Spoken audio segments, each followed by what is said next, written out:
to come by. It'll be interesting to see how that plays out throughout the course of the afternoon. We're in very good hands and maybe more qualified than usual. A man who started his football journey in this part of the world, a mere couple of 100 metres from where we're situated at the moment, went on to play and coach in more games of AFL, VFL football than any other. The local legend, Mick Malthouse, is with us. Hello, Mick. Lauren and Joel and the public who are listening. It's fantastic to be back here. I really genuinely love Ballarat. Albeit the fact that the car park details had me going around in circles because I'm not familiar with the new roads or anything else, but the stadium's looking terrific. I'm so pleased that they've extended it to the point where people now are covered in case there is a light drizzle in Ballarat. We don't get that too often. Looking over the back to Selkirk's great hole that they've dug there for probably best of maybe even 100 years. So the Selkirk Bricks. It is a very picturesque ground. The game itself, Joel, as you just mentioned before, the significance of this game. I've got to say, last night, as much as everyone goes, you got to go for Collingwood. It's almost like 3 days out, I've started saying Carlton will win, only because it's so difficult to stay up for so long. And I'm just wondering whether GWS was 6 in a row, and I know that doesn't sound a lot, but it is in this football because it's tight, and something at some stage just gives a little bit. The Dogs on the other side of the court, you wouldn't believe it at this stage of the year, 10 and 8 each. It's just extraordinary where GWS have come from. I think it's taken a while before that game structure is totally different than Leon Cameron's. Yep. Nothing wrong with Leon's Cameron's. Let's see. They've made the grand final. It's different, and that takes time. Luke Beveridge's game structure's been sound now since his premiership year, and they've tried to stick to it. I think, you'll correct me on this, I don't know whether they've actually finished in the top 4 under Luke at all, except in finals when they've been able to win those games. Yep. So we're not looking at a monster side. We're looking at two very good football teams, and the ramifications of this result is like there's only 4 left. I cannot believe we're at the pointy end, and here we are. One of these sides will, I'm loath to say it, but probably only a breath away from cementing a place in the 8. But I mean, we know that can be tipped on its head very quickly. Yeah, the Dogs haven't, to your point, Mick, haven't finished in the top 4 since 2010. So well, that's a long time ago. Yeah, no Luke Beveridge in the van at that stage for the Western Bulldogs. For the Giants, so won their last 6, a couple of really good wins in that. The win over Melbourne, particularly up in the Alice, come back against Adelaide. They belted Freo over in the West as well a few weeks ago. What have you been impressed by watching the Giants from when we saw them earlier in the year down at Geelong, and they sprung a bit of a surprise that day in Toby Green's 200th? Yes. And now to putting it together a little bit more consistently. Well, I'm glad you mentioned that game because they've got a history down in Geelong. They're not scared by the ground, and I think a lot of clubs go out there with a negative attitude for a start off. I'll tell you what I'm impressed in. I'm impressed in the coaching. I think it's far more direct in today's football. And again, this is not a shot at Leon Cameron. I love Leon Cameron. But the other thing is, and I think this is a bit of a surprise to a lot of people, is the leadership by Toby Green. He's my favourite player. I just love the way he goes about it. He's a humble. I don't think he wants to be attracted to the bright lights. He just wants to do the job. He leads so very well. I'm not 100% sure what he's like off the ground, but I'm led to believe that he's very good with his teammates. But it's how he sets the example on the ground. He's hard at it. He sets that top example, but he seems to have the right, it mightn't be a long conversation, but the right conversation. And that's so important with a side. And I don't think they're necessarily young, because you see a lot of these players have actually grown up in the side. But I've been impressed in the fact that they've been able to hang in there, because they're a little bit wishy-washy in the last couple of seasons. They looked okay, then they drop a game they should win. Now I half suspect that they are. A lot of sides are fearful of them because of the talent they've got. So that's what I love about them. I just think that they've got a ruckman that rucks with a big heart. They've got Lockie Whitfield on that back line or wing of wherever they choose to play him. I love the way he goes about his job.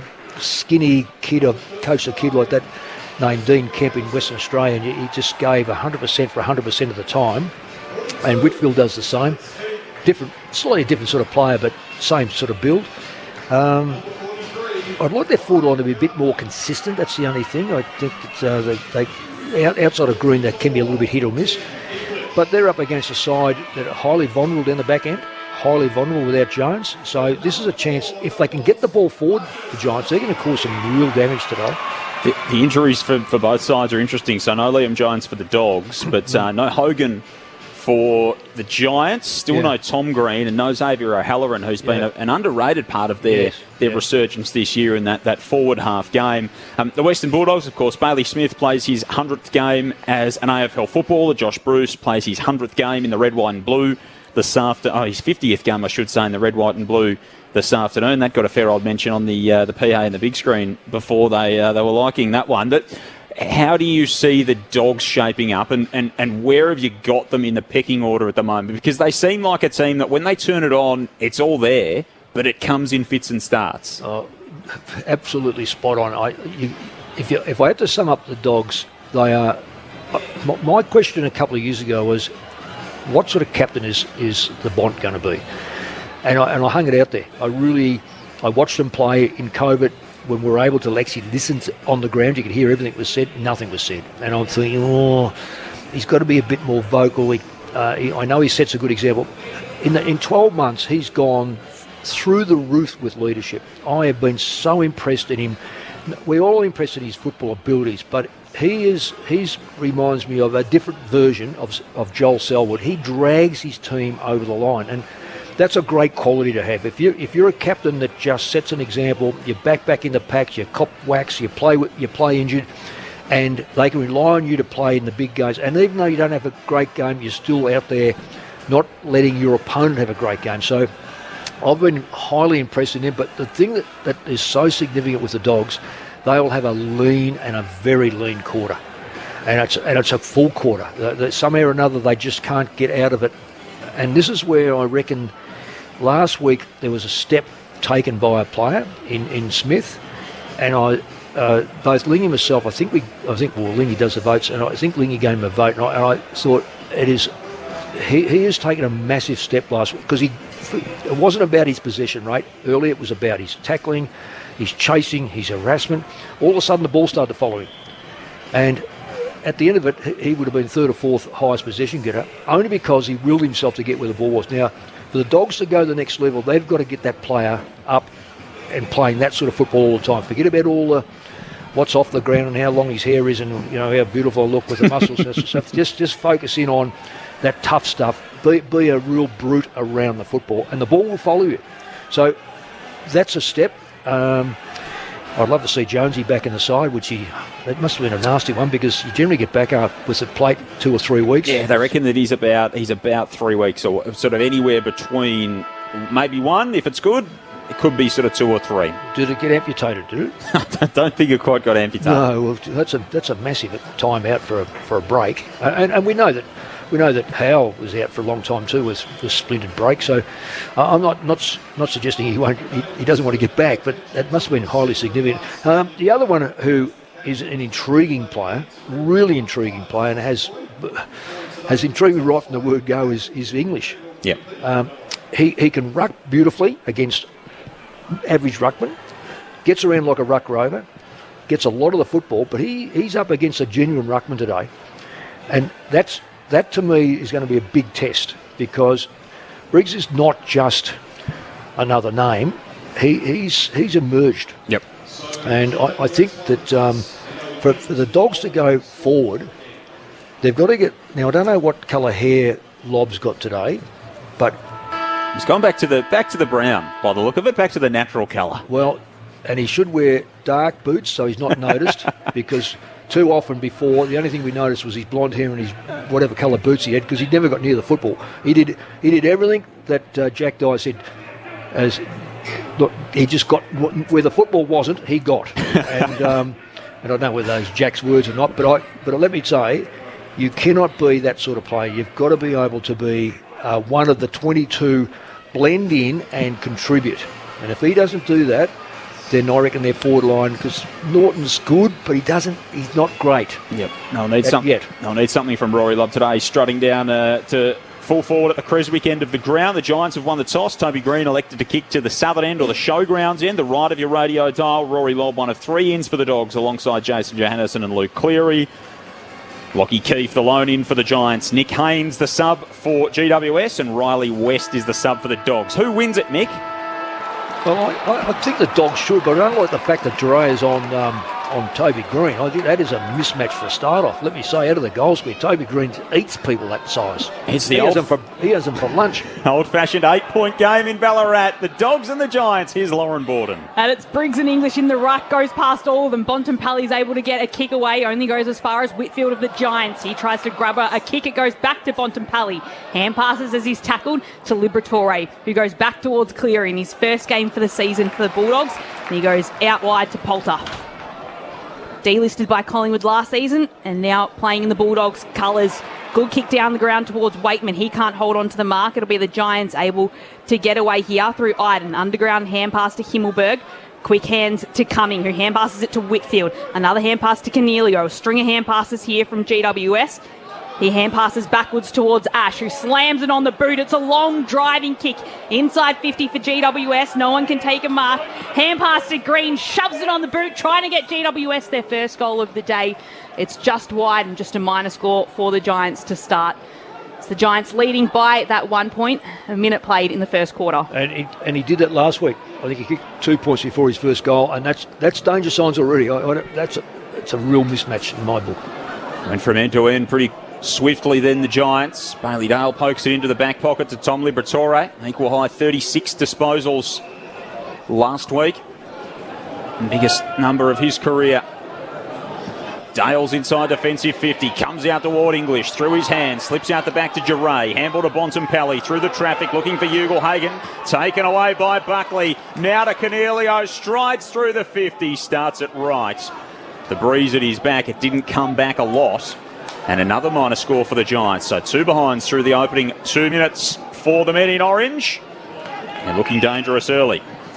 Dale brings it in to Daniel, then gets the hand pass back from Daniel, kicks forward towards Bontempelli at left half back for the Bulldogs. He kicks it down this western wing here at Eureka Stadium. Norton takes the mark and he's paid it. So Taylor tried to affect it for the Giants, but Norton paid the mark. This time he'll send the Bulldogs inside 50. Himmelberg's tracking it back for the Giants. Gets a soccer kick away to Iden, who picks it up and hand passes to Briggs. Briggs puts the hand pass in front of Himmelberg, who then pushes the kick forward towards Cadman, who's got the kick at left half back for the Giants. He's able to kick forward and find the safe hands of Callum Brown. That's good play by the Giants there. They're under enormous pressure. They've just got good numbers where they need them. Brown's been a good find as a forward this year. Kicks an absolute sack down the outer side. Bailey Dale can't take the mark. And he's pushed over and out for a throw-in by Aaron Cadman, the number 1 pick of last year, the local boy. Played a lot of his footy here for the Greater Western Victoria Rebels out of the Darley Devils. Plenty of his family here today, but not brother Joel, who's in action this afternoon at Darley Park in the local league. So interesting to see who got the bragging rights of the family attendance out of Joel and Aaron this afternoon from the stoppage. Handball broken up by Poulter, but Cornelio comes away with it. Been prolific for the Giants this season. Handball to Kelly, handball to Cumming. Hard up against the boundary line is Callaghan. Square and kick inside the 50. Cadman attacked it, couldn't mark. Daniels at their feet buzzing around. Handball to Green. Trelaw's over the top of him. And it's locked up inside forward 50 for the Giants. I'd love to know what that win's worth. It seems certainly favouring the Giants' end, but can get bits of juice by wind. So ball's tossed up. Giants with the only 2 points of the game so far. Daniels just gets the hand pass away. It's stolen by Whitfield. Hand pass to Kelly for GWS, and English comes in for the Dogs and steals it back. He kicks down the outer side of the ground where Ugle-Hagan marks. Dinky kick forward towards English, who marks at centre wing and now just has to wait for his side to get ahead of him. That's where English does his damage. He does play as a ruck rover. So English with a driving kick inside 50, the very top of the 50, and it's no one else other than Sam Taylor who takes the intercept mark for GWS. Having another superb season. Across the back 50 to Ash. Now to Himmelberg, measures the pass nicely for Whitfield. Marks on the paint of the 50, sweeps the hand pass infield. Callahan releases Ash. He's got Callie infield, now uses him by hand. Briggs crew pass, big fella feeds it out wide to Angren. Right on the numbers of the 50. Handball over the top to Bedford. Right forward pocket, check side, no. Away to the left. And again, the Giants go end to end very quickly. 5 minutes played, opening term. The margin is 3 points. He almost tried to play the wind a fair bit, Bedford. It is a windy day, but he was trying to correct a little early. So 3 minor scores to the Giants. As Dale holds the footy at full back. He'll now go for a run before chipping it to McRae. Still inside defensive 50. Then Dale keeps running, gets the hand pass back. He's still running, kicks down the broadcast wing of the ground to Jamara Ugelhagen. Nearly reels it in with one hand, but it'll bounce over the boundary line for a throw-in. So the one thing we noticed about the wind earlier, Loz, was it was really strong from the northwest. So if you think about looking at the goals at the Creswick end, it's sort of coming from basically that left forward pocket straight across the ground. So it's going to make kicking at goal particularly pretty tough.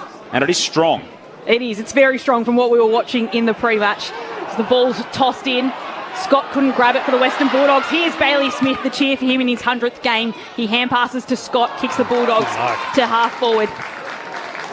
But an intercept mark there taken by Harry Perryman. Yeah, Giants leading by 3 points after 4 minutes in the first quarter. That is a very, very good mark under pressure, and not a great kick, but had to go back in the play for him. Judged it well.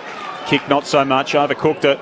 He just had a little bit too much club on the breeze. Straight to Dale, up the pipe to Bontempelli, inside the 50 to Waitman.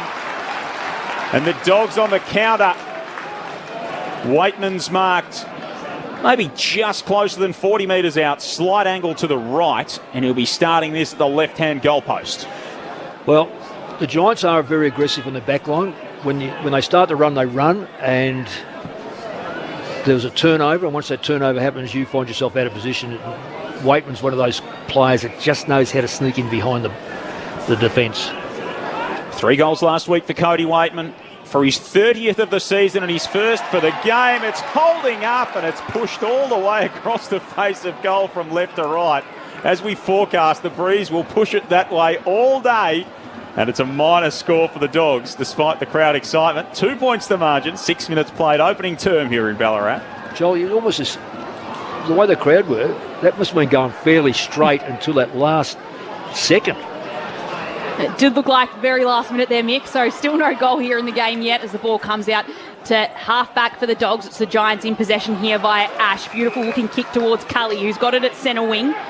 He goes for a hand pass and opts to go short to Keith, and then the ball will go out of bounds on the full from Keith. Yeah, Keith. That's an interesting hand pass. That Kelly has got a great leg. He's got more skill than Lockie Keith. I've coached Lockie Keith at Collingwood. He's a ripping player, but he's a bit denied with his kicking. So Johannesson, a long kick down the wing, and there was Taylor back, reaching highest in the pack to take the mark for GWS, and he just points ahead and tells his teammates to go further into the forward 50, but then he chooses to just chip it to Finn Callaghan. He's got to be the All-Australian full-back, doesn't he? Yeah, absolutely. Another magnificent season for Taylor. Callaghan kicks to the edge of the 50, and Big Briggs floats in from the side.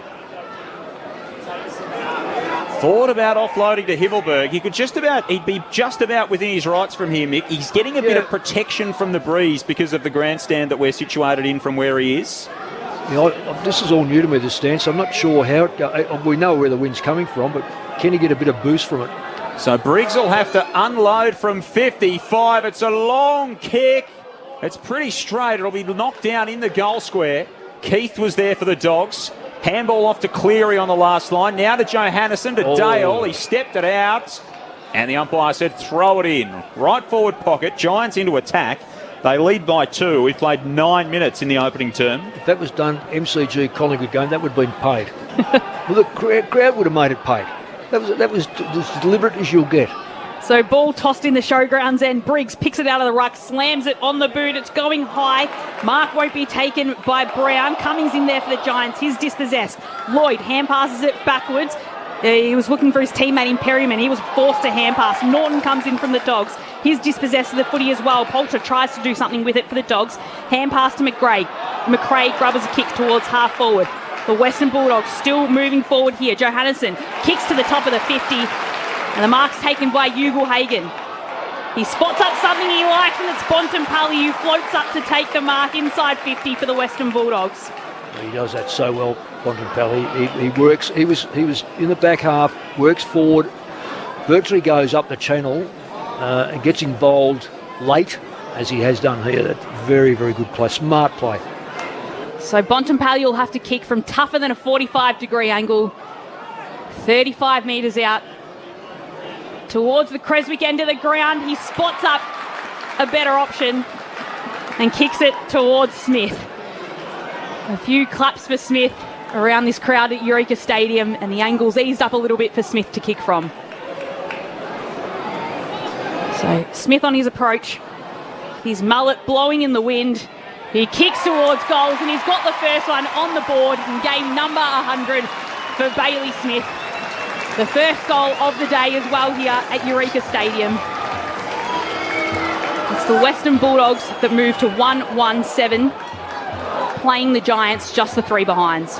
Well, you wouldn't want to be officially 8 minutes and 20 seconds into the game with the breeze and not have a goal, and the opposition do have one. So there's no need for panic, but the number of opportunities that Giants have had, I'm just trying to dig up it's 5-4, so it's not, in fact it's 4-5, so the Dogs have actually gone inside front 50 more times than the Giants, but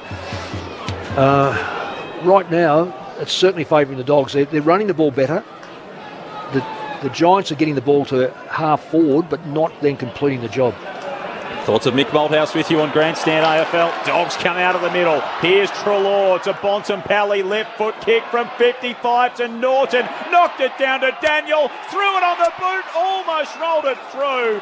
Diving on the defensive goal line was Taylor to rush it through for a minor score. The Dogs fans behind the goals at that Creswick end were about to erupt again. Margin is now 5 points the way of the Western Bulldogs. We've played 11 minutes in the opening term. So out comes the kick in from Whitfield, again down this broadcast side of the ground. It was a long kick in. Kelly can hand pass backwards to Cornelio. He kicks forward to Lloyd, who then hand passes to Bedford, who can take a bounce just before the 50. It doesn't come back to him properly. He's got to go chasing.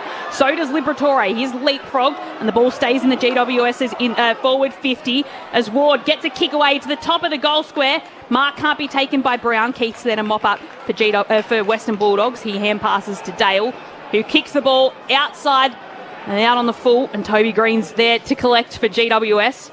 It's the Giants trailing by 5 points after 11 minutes in the first quarter. Well, this will be interesting to see what he does. One is, I know he's probably got the wind over his right shoulder, but it'll hug to the left-hand side of the goalpost. So this is going to be an extraordinary kick for him to score, let alone kick a goal.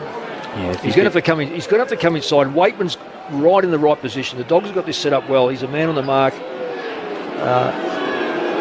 If he told this from here, he'd be doing well. He's going to lay it off into the pocket. Riccardi had front spot. Bontempelli comes crashing out for the Dogs. Gave it to Treloar.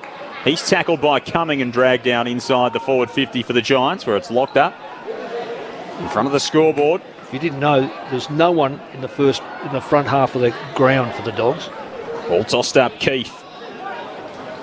Plays around with it for the Giants. Comes out through Treloar. High kick outside the defensive 50 through the hands of Whitfield. Has to turn tackler on Smith in the end. Almost spilled out to Kelly. Just wasn't clean with it. Now diving on top is Waitman. He's dragged off it. Back to Whitfield. Shoots it into the pocket. And it floats over the top of the pack and out in front of that scoreboard once more. We've played 13 minutes in this opening term. Joel Peterson, Lauren Borden, Mick Malthouse with you on Grandstand AFL. It is the Dogs by 5 points, 1-2, playing 3 behinds. So Whitfield did well to get some distance for GWS as the ball is tossed back in. Treloar tried to grab it, overran it, but then got it back, spins around, puts it on his left boot, smothered. Still in GWS's defensive 50. Williams, hand pass to Smith, hand pass to Daniel, hand pass to Bontempelli, who shoves it on his left boot, goes high. Norton slipped over, recovered well, it came off hands. Vandermeer got a hand pass away towards Scott. Well done by Himmelberg of the Giants. who socketed it towards himself. Just got a hand pass towards Lloyd. Vandermeer then affected it for the Western Bulldogs. Hand pass to Smith, and the Bulldogs are back inside 50 via his kick to Ugle-Hagan. And he marks it on his chest, but at a very tight angle in the forward pocket. And Lauren, let me say, great mark, but he turned his back, didn't look. Now he's got to kick this goal now. He had 3 foot scrape with Western Bulldog players. So Ugle-Hagan's kicked it into the man on the mark. The ball headed towards the goal square, and GWS will be able to get away here via Iden, who clears the kick from defensive 50 towards Cully, who was tackled the moment he got the footy, and will have a ball up at right half back for the Giants. It's the Giants trailing by 5 points after 15 minutes in the first quarter.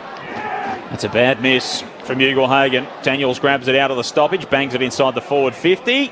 Umpire says throw it in, I think. Well, Didn't really signal anything. They're all looking at each other. But I'll finish that off. Ugle-Hagan had 3 Western Bulldog players clear, but he turned his back and put his head and looked at his eyes to the ground. So that's a goal gone begging. Just about kicked it off his studs in the end. It came out that low. Lob in ruck for the Dogs. Of course, former Giant, one of a number out there this afternoon, and one of a couple at his third club, the Western Bulldogs. He and Bruce at either end of the ground at the moment. Both started their career with the Giants before moving elsewhere and then to the Western Bulldogs. Bailey Smith's wrapped up by a couple of Giants inside the forward 50 for the Dogs. Ball's not going anywhere. They lead by 5 points, the Doggies. We're 16 minutes through the opening term. So ball tossed up, players dive on it. Liberatore tries to wrench it out, but he's on hands and knees, and he's wrapped up by Iden. So the umpire will come in and throw the ball up again. 40 metres out from the Doggies' goal. He sends it up, lob with 2 hands, palms it down into the path of Scott. Hand pass away to Smith. He's tackled by Lloyd. He's tackled by 2. Whitfield comes in there to help. And now we'll have a throw up on the paint of the 50.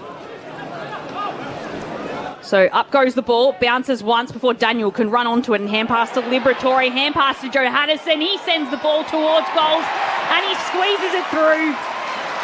You can hear the roar for Johannisen, back from injury, back into the team.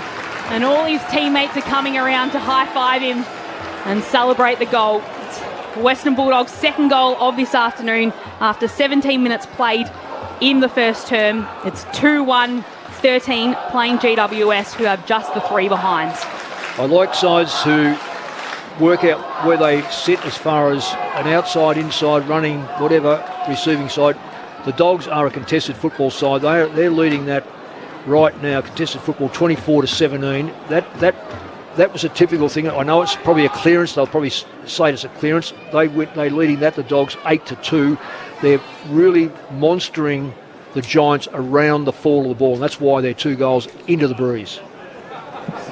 Such strong midfields, both of them. That's going to be a crucial factor in this afternoon's game. Nick Foote, the umpire, slipped over in the middle. So too did Adam Treloar. Looks like a new square of turf being laid right in the centre here of Eureka Stadium. The Dogs come away with it through Liberatore. Out to McRae. Kicks low and out wide. Ash and Daniel in the race. Lockie Ash gets there first, but can't keep it in.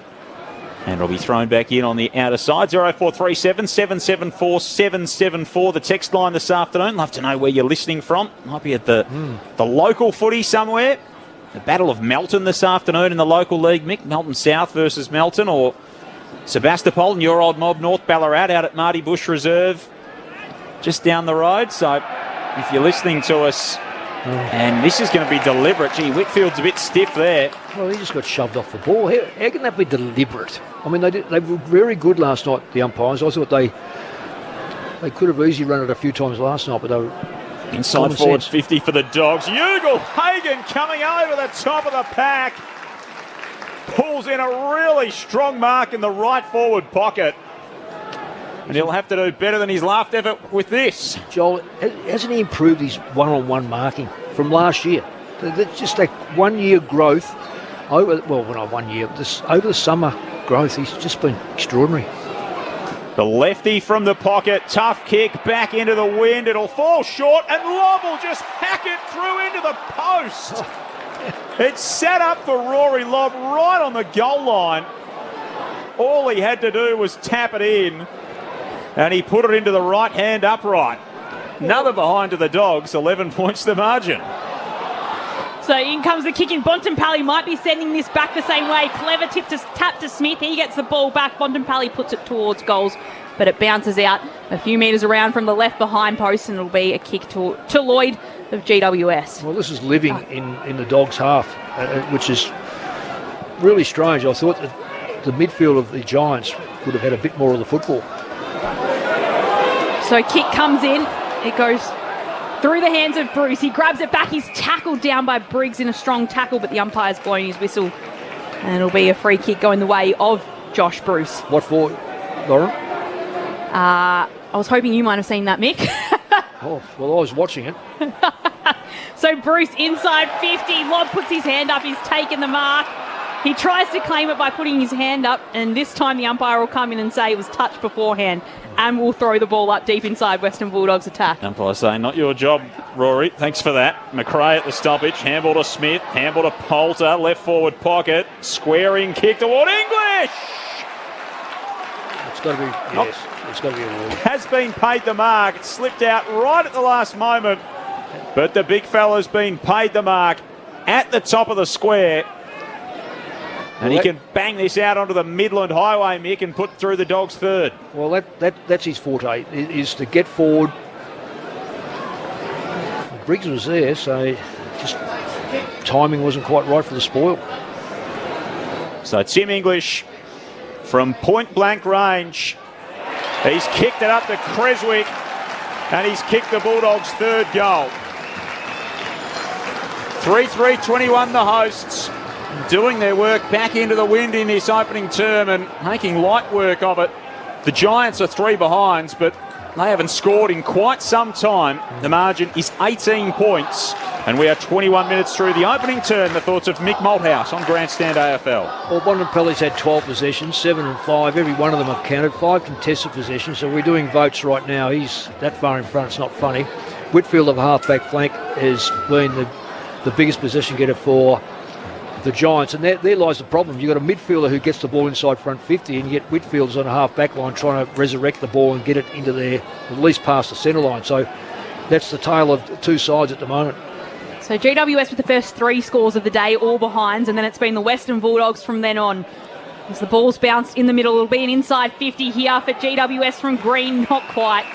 Coming to chop it in, off is Dre at centre half-back for the Dogs. Kick short to Dale. The back edge of the square, and then he turns, spins around and kicks to the outer side of the ground looking for Smith, but it was a 2 against 1. And it's Perryman that wins out. So Perryman will send the GWS back the other way. He goes for a long kick down to half forward for his side, but at half back it's Dale taking the intercept for the Western Bulldogs, still leading by 18 points rather. Just waxing those two. Dale chips it short to Keith, fresh off a 2-year contract extension during the week. Now to McRae, kick on the bounce to half forward. Lob almost trapped it. Buckley right there with him. And the Giants turn the footy over. Here's Perryman on the outer side. High kick up the wing. Keith made some room. Scooting in was Giray. Wasn't paid the mark, and it spills out of his hands and over for a throw in on the outer side of the ground. The chimneys of the old brick factory standing proud on that outer side. 18 points the margin. Good crowd in here too at Ballarat on a ripping crowd. Pretty typical Central Victorian winter's afternoon. Very breezy as well with that wind strongly out of the northwest. The Dogs kicking back into it, but doing it nicely in this opening term. Free kick to Adam Treloar, who's been busy in the centre. The Dogs continue that clearance ascendancy that they've had in this opening quarter. Treloar's left foot kick, a neat one. Briggs just bashes it away from English out toward the boundary line. Poulter and Daniel will keep it alive. The latter turns around on the right boot.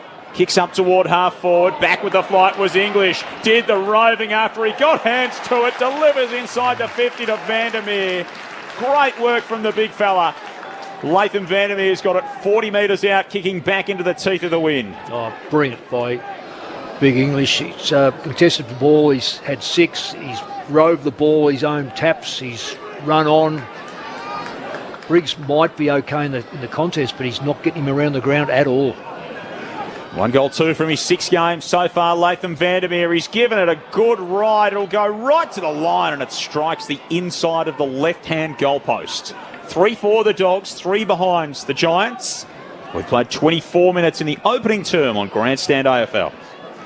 Looked good off the boot from Vandermeer, but just faded late as Ash exits GWS from defensive 50. He goes to the sponsors logo, outer side of the ground, and Brucey's back there. Takes the intercept mark for the Dogs. Flat kick forward. Treloar has to take it on the half volley. He sends a high kick inside 50 to a pack. The umpire's blown his whistle and will be bringing the ball back. So I think you've got to watch, the umpires have got to watch what happens when the ball's kicked, because why disadvantage the Dogs? It has. So it's come back to Treloar, who hand passes to Dale, who then kicks the Bulldogs inside 50 to the same pack that Treloar was going through previously. This time it's Whitfield on the end for GWS. Gets the Giants out of defence to a contest on the wing. Treloar tries to soccer it forward. It will be the Giants, though, via Ward, who hand passed to Lloyd. We've got another whistle here. Oh. Well, I guess there was no advantage there because the Dogs took the mark, but it's quite ironic. So Ward to Lloyd, who hand passes to Cornelio, who weaves around his opponent in Waitman, then kicks the Giants to half forward. Yeah, it's a measured kick for Daniels. He's got it 60 metres out, Brent Daniels. Spears the pass inside the 50 to Brown. Callum Brown's got it 15 out. He's directly in front of the Giants' goal. Yeah, quick movement for a start. I've caught the Dogs really, they fell off their player. Gardner was the only player that actually had any sense of coverage. He was trying to cover 2 players and got caught out. So Keefe was the culprit there. Callum Brown's been a handy target up front for the Giants. And 21 minutes since their last score, Brown squeezes through their first of the game.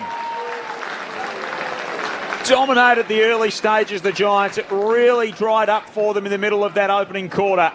And they get the first with their breeze at their backs and reduce the margin back to 13 points. 139 to 3-4-22. We've played 26 minutes in the opening term on Grandstand AFL. The thoughts of Mick Malthouse with you this afternoon. Well, I'm going to throw some stats around, and some of these are very meaningful. Metres gained for a start off. The Dogs have done 1,450 metres to GWS only 1,100. So that's an extra 300 metres.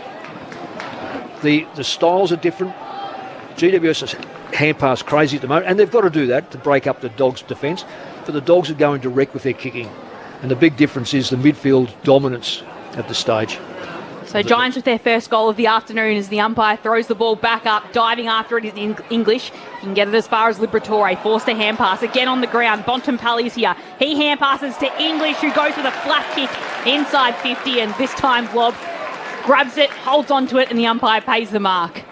I'm glad he's leading out Lob, because he can be a big lob by just sitting there and putting on top of his head. He's not a great mark just above his head, but on the move, you've got 3 players. Norton does that. Ugle-Hagan does that, so it really does break up backlines. So here's Lob, dropped for the last 2 games, back into the side, looking to make a mark for the Dogs, kicks towards goal, but it was offline from the start and just goes to the right-hand side. So a minor score for the Dogs. They're now in the lead by 14 points after 27 minutes in the first quarter. Good purchase on that back end of the win. Yeah. Kicked 5 last week against Preston in the VFL. Preston held goalless. Yeah. Done by 160 points, which probably says a bit about the state of that competition at the moment. Yeah, I think my grandmother would have kicked 5, honestly. And she's passed. She might have kicked 6 then. Halfback Callahan took the mark. He's going to have to come back and take the free kick then. So I don't, Callahan, no advantage. I can't work that out. Why isn't advantage paid? I think because it probably wasn't a free kick. He was paid the mark, not a free kick. So you sort of can't take advantage off a mark as opposed to a free kick, I assume. Can you explain that one then? Why that can't happen? Well, I know you're not on the rules committee, but I can't, and that's why I'm not on the rules committee, Nick. Treloar chases it out towards the boundary line and goes sliding into the TV setup down there and almost crushes poor Sarah Jones on the boundary. Perhaps they should put you on it. No. Give it a fair knowledge of the game. I'm sure there's far more qualified people than I to be on that, and particularly in my own household, Mick. Briggs, handball out wide to Ash, to Cornelio. Curling kick around the body, can't keep it in. And it'll be tossed back into play. Right underneath our broadcast position here in the grandstand on the western side of Eureka Stadium. It is the Dogs by 14 points. We've played 29 minutes in the opening term. Well, there's another one. Can you explain why the two ruckmen start in the centre of the ground and the ball bounces 10 yards in front of them? Because they're ruckmen and they're not real smart. I can't explain that. Now you're talking. Well, you're right. It did bounce about 2 metres in front of him. Callaghan got the kick towards half forward for GWS. Dale back there yet again for the Dogs. He kicks out wide to the front of our broadcast position here at English marks, then chips backwards towards Liberatore. Getting late in the first quarter here, and Libra will go backwards further still, chips 15 metres backwards to Dale. Holds onto it at left half back for the Western Bulldogs. Tells his teammates to go further forward. He knew the time that was remaining in the quarter as the siren sounds to mark the end of this first term here at Eureka Stadium. It's the Dogs 3-5-23 leading GWS 1-3-9. So GWS with the first few scores, and then it was Western Bulldogs from then on before a late goal to Brown of the Giants. The goal kickers for the Western Bulldogs were Bailey Smith with one, Jason Johannesson with one, and Tim English with another. Down the road at Kardinia Park in the other game on at the moment. It is quarter time and it's a low-scoring affair there too. Geelong 2-2-14 leading Fremantle 2 behind here at Eureka Stadium in Ballarat. As Lauren told you, it's a 14-point lead to the host, the Western Bulldogs, kicking back into the wind in that opening term. But they held the Giants scoreless from most of the middle stages. 3-5 plays 1-3 at the end of the first. On ABC Radio, ABC News Radio and via the ABC Listen app, this is Grandstand AFL. ABC Listen. A lot of us want to know exactly how a major Silicon Valley bank could have failed, how a former comedy star is holding off a nuclear superpower, and how did a country a lot like Australia end up with 100% inflation. I'm Matt Bevan. Join me for a new season of my podcast, If You're Listening, helping you make sense of major news events shaping our world with new episodes weekly. If You're Listening. Hear it now on the ABC Listen app. Grandstand AFL. Now streaming every match on the ABC Listen app. Look for the AFL button. McRae grubbers a kick towards half forward. The Western Bulldogs still moving forward here. Johannesson kicks to the top of the 50. And the mark's taken by Ugle-Hagan. He spots up something he likes, and it's Bontempelli who floats up to take the mark inside 50 for the Western Bulldogs. So Bontempelli will have to kick from tougher than a 45-degree angle towards the Creswick end of the ground. He spots up a better option and kicks it towards Smith. Smith on his approach. His mullet blowing in the wind. He kicks towards goals, and he's got the first one on the board in game number 100. For Bailey Smith. The first goal of the day as well here at Eureka Stadium. So up goes the ball, bounces once before Daniel can run onto it and hand pass to Liberatore, hand pass to Johannesson. He sends the ball towards goals and he squeezes it through. You can hear the roar for Johannesson back from injury, back into the team, and all his teammates are coming around to high-five him and celebrate the goal. McRae at the stoppage, handball to Smith, handball to Poulter, left forward pocket, squaring kick toward English! Has been paid the mark, it slipped out right at the last moment, but the big fella's been paid the mark. And he can bang this out onto the Midland Highway, Mick, and put through the Dogs' third. From point-blank range, he's kicked it up to Creswick, and he's kicked the Bulldogs' third goal. It's a measured kick for Daniels. He's got it 60 metres out, Brent Daniels. Spears the pass inside the 50 to Brown. Callum Brown's got it 15 out. And 21 minutes since their last score, Brown squeezes through their first of the game. The 2023 AFL season. On radio, ABC Sport Digital. and now streaming on the ABC Listen app.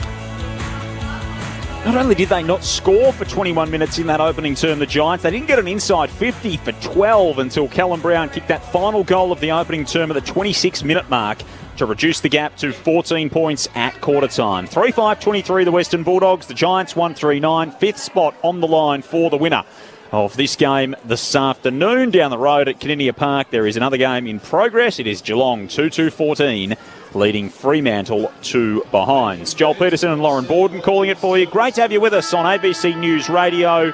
throughout the ACT and New South Wales on ABC Radio here in Ballarat in the local area. Love to hear from you if you're listening at the local footy or something like that on this chilly Saturday afternoon. 0437 774 774 or wherever you are right around the world via the ABC Listen app, where you can get every game of the AFL season. Mick Malthouse, what did you make of that opening term? The Doggies dominant through most of it, but a handy goal for the Giants to pinch one late. Oh, they needed that. They needed a settler. It's what I've said through the first quarter. The Dogs' midfield have been dominant. Their forward line has actually kept the football in their front half. It may only show inside 50s 9-13. When I say only, it's 9 to the side that had the wind, to 13 with the Dogs, but they were able to keep the football in there for long periods of time. So the game was basically played in the front half of the Dogs. The quick movement allowed the Giants to get the goal, and I suspect that their game structure was built around the hand passes. Get the hand passes up, break through the lines of the Dogs and put their back line under pressure. But it just didn't work because they couldn't get enough of the football through the middle of the ground. And I'm just going to give you two stats that are very, very significant. One is the inside 50, we said 39. One is the clearances, 13-4. 13-4. That is a thumping at the best of times. And then the contested football is 40-23. So the correlation there is if you can do both of those well, and you are a contested football side, you are going to end up in front. Now, the only way back here for the Giants, one is to run the football, but two is you've got to square off the contested football. That's a destroyation. Oh, it is. Around the clearances. Yeah. 13-4. Yeah. And the Giants have been a good midfield sort of team all season. Bontempelli's got 13 to lead all comers along with Whitfield. Bailey Dale's had 12 for the Dogs. Tom Liberatore, 10 disposals in that opening term. Back in the middle for the start of this second half, or second quarter I should say. Bontempelli got the toe poke forward. Chance for Vandermeer, curls it around the body through the hands of Smith. Ugle-Hagen's there for the Dogs, gave it up to Angwin. Through the traffic, Lockie Ash was neat, got it to Ward, bangs it on the boot. Up the broadcast side wing, almost floated its way to Duray. Got out the back through a kick from Toby Green. Bouncing ball inside the forward 50 for the Giants. Bruce just stands and waits for it. Handball to Dale. It slipped out of his hands at the junction of the 50 and the boundary as he shaped a kick. Bedford applying a bit of pressure from in front. And we'll have it tossed back in at the junction of the boundary and the 50 in front of a packed North Ballarat Sports Club down there, Loz. They're 6 deep in the bistro, I reckon. They love it down at their sporties as the ball's tossed in front of a packed Eureka Stadium. Inside 50 for GWS. High bounce, can't be taken by Riccardi. Chasing after is Brown. He tries to pick it up, gets it on the second attempt, but hand passes into some space. Riccardi does well to hold off Gardiner. But the ball will be locked up inside the forward 50 with Cully being pulled out from the pack and Poulter for Western Bulldogs. That's much better. Much better contest there by the Giants. So Briggs taps it out. English is on the ground. Might be slightly ginger as he gets up. Liberatore fires out a hand pass to Duray. Goes back to Treloar by hands. Kicks outside a defensive 50. And the mark will be taken there by Lobb, who has got some bright salmon boots on, Mick. He has, and you can have him on the way he's playing because he's coming up and meeting the ball. So he gives himself as a target. Good kick as well. Ugle-Hagen's got it. Just forward of centre. Pokes it out to Norton, who's at left half forward.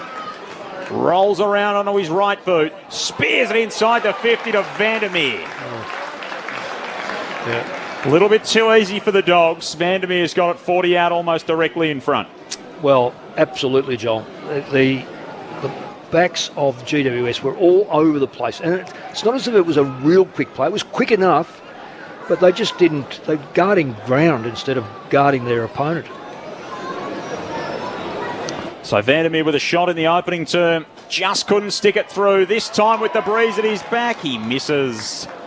Away to the left. First score of the second term is a minor one for the Dogs. They lead by 15 points. 3 goals 6 to 1 goal 3. Played a couple of minutes here in this second term. Himmelberg to bring it in for the Giants in front of The small Giants cheer squad that's come out here today, he slips over before he goes to take his kick as he decided to change direction and use the outer side of the ground. Just a long ball outside 50, punched away by Riccardi. Over the boundary line, we'll have a throw in at right half back for the Giants. Now, Lauren, if you had a handful of dollar coins, you could still have them at the end of the game for the number of boundary throws on our side of the ground. All that wind? All the wind, and it's good defensive play to keep the ball out there but you've still got to score, so you've got to bring the ball back inside at some stage, and that's the Giants I'm talking about. So umpire forced to throw the ball into that wind as Briggs gets it out of the ruck for the Giants, sends a high skying ball up. Dre takes the mark right on centre wing for the Western Bulldogs. He's done all right on Green because the ball hasn't gone in there on Green's terms at all. Dre keeps the ball going down that outer side of the wing. Mark not taken on the pain of 50. Ball brought to ground. Norton tries to go after it. He can't gather. In goes Himmelberg. He's tackled. And the Western Bulldogs fans want a free, and that's exactly what they'll get. Treloar rewarded for his efforts. Now, he's a smart player, Treloar. He will go to where the umpire is down, or he can knock 50 over from there. So Treloar off a couple of steps. He'll pop it up to the hot spot. Up it goes to the back of the pack. Angwin can pick it up for GWS. Hand pass to Whitfield. Hand pass to Ash. They've switched it. He can take 2 bounces and he's still in defensive 50. He kicks it out looking for Bedford, but it's Johannesson of the Western Bulldogs taking the intercept mark. Goal in that opening term upon return. Hasn't played in 10 weeks after a pretty serious hamstring injury. Jason Johannesson puts it to the pocket over the head of Ugle-Hagan. And coming back in for some defensive support was Kieran Briggs. Now he's a ruckman. Just come up and kick the ball long, son. He's got a target in Keith. That's the direction in which he goes. Floats over his head and it's marked by Johannesson. So back from whom it came from. And then, gee, that's come up right off the toe of Johannesson, that kick. Wasn't the connection he was after at all. Put it straight down the throat of Angwin. Back to Ash on the numbers of the defensive 50 for the Giants. They just go into slow play and chip it around at half-back. 15-point lead to the Dogs as the sun really starts to break through. And Angwin and Perryman blazes away and puts it straight down the throat of Treloar. Kicks it to Treloar. Doesn't come right off his boot, but it goes inside 50. Lob tackled once he gets it. It gets to Smith. He's tackled by Perryman and the ball spills over the boundary line just inside of the forward 50 for the Western Bulldogs. If you take possession of the football, get grabbed and go to ground and then hand pass it, you've had too much time. That is a very poor result for the Giants because of an umpire decision. Now those ruckmen, they're back too far again. Have a look at this where it's going to lob. They've had to sprint towards the ball as it's thrown in. English just palms it down. It only goes into the path of Ash, though. Sends a clearing kick to centre wing for the Giants. Players go up. No mark can be taken. There's Green, though. He hand passes to a running Daniel, who keeps going. He might just have a shot at goal himself. He does, but it's to the near side. So just a behind for the Giants. They move to 1-4, trailing the Western Bulldogs 3-6 after 6 minutes in the second quarter. Good play, Giants. Quick ball movement. Was it Daniels had the shot on goal there? He allowed for that breeze, and because he kept it so low, nothing happened to it. If he had to put it a little bit in the air, probably would have drifted back into the goal line. Important player for the Giants, Brett Daniels. Long kick outside the defensive 50 for the Dogs. Out toward Waitman, brought it down to Treloar, handed it off to Daniel. Ugle-Hagan slides in, couldn't control it. Buckley pounced on it for the Giants, to Kelly. Kicks to a vacant part of the forward 50 as it floated across toward the outer side of the ground. Crashing through was Daniels, handball to Ash. Ash floats it out wide for Toby Green. It'll sit for him right on the edge of the 50. Squaring kick. Not going to have a marking target on the end of it. McRae was there for the Dogs. To Dale. And they'll work it out pretty neatly here.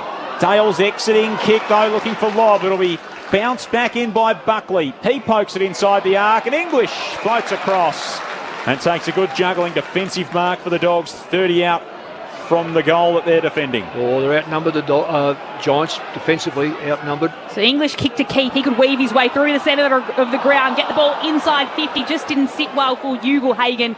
Gives the Giants an out here via Iden, who hand passed it across to Cumming, who got the hand pass back from Cumming. And now we'll kick very close to the boundary line. In fact, it's out of bounds on the full. So it'll be a free kick going the way of McRae, right at centre wing there in front of the fans on the outer side of the ground. In full sunshine at the moment, just. Ballarat sunshine anyway. Ballarat sunshine, I like that. So McRae comes in, goes and tries to kick the Western Bulldogs inside 50. It'll go right to the top of the paint. Taylor went back there to take the mark, and he'll get the free kick anyway. Didn't hold on to the grab. Norton not happy about the free kick being paid. But Taylor has the footy and kicks backwards towards Ash, just 15. So then Ash will chip forward and it'll find its way to Perryman. Perryman down the line. Riccardi the target. Hasn't seen a lot of it so far. Dogs fans wanted a mark on the outer side to Johannesson. Not paid. And a couple of Giants lying on top of him. And we'll have a ball up on the outer side. Let's start for Freo to the second term down at Kardinia Park. They've kicked the first three to take the lead against the Cats. 3-2 to 2-2. Sam Switkowski with the last for the Dockers. Off the stoppage, Dale. Handball knocked down. Dogs still in possession. Kick up toward Waitman. Now to Daniel. He tried to find Treloar out wide and couldn't keep that in. And it'll be thrown back into play. 04377774 Pete's got a compass query for us. Says, "G'day all, enjoying the call but never asking any of you for directions. There's a Creswick Road end of the ground, but going toward it ain't getting you to Creswick." I disagree with that, Pete, for a start. The stand you're in is on the northern side, which I also disagree with. The open wing on the other side is the south. I disagree with that, Pete. And the scoreboard is at the western or the Wendouree end. It's probably closest to Wendouree. I'll give you that, Pete, but I think we might be splitting hairs on the compass stuff, as Taylor's got it at the defensive 50. Well, you're in the Creswick Road's going to Maryborough. If I went behind stage. the grandstand here, Mick, and drew a straight line, I'd be going out to Horsham. Horsham is not to the north of Ballarat as Gardner blasts it over the boundary line from the kick in. Should we get the street directory outside the boot? Go to the car, get it out of the boot, find out which way is which. Might have to go to the Melways. Mick's got the compass I've out. got the compass. We're sort of looking southeast as we look across. So it's certainly not directly west, due west behind us, but it's certainly not due north. Anyway, back at the footy, 14 points the margin.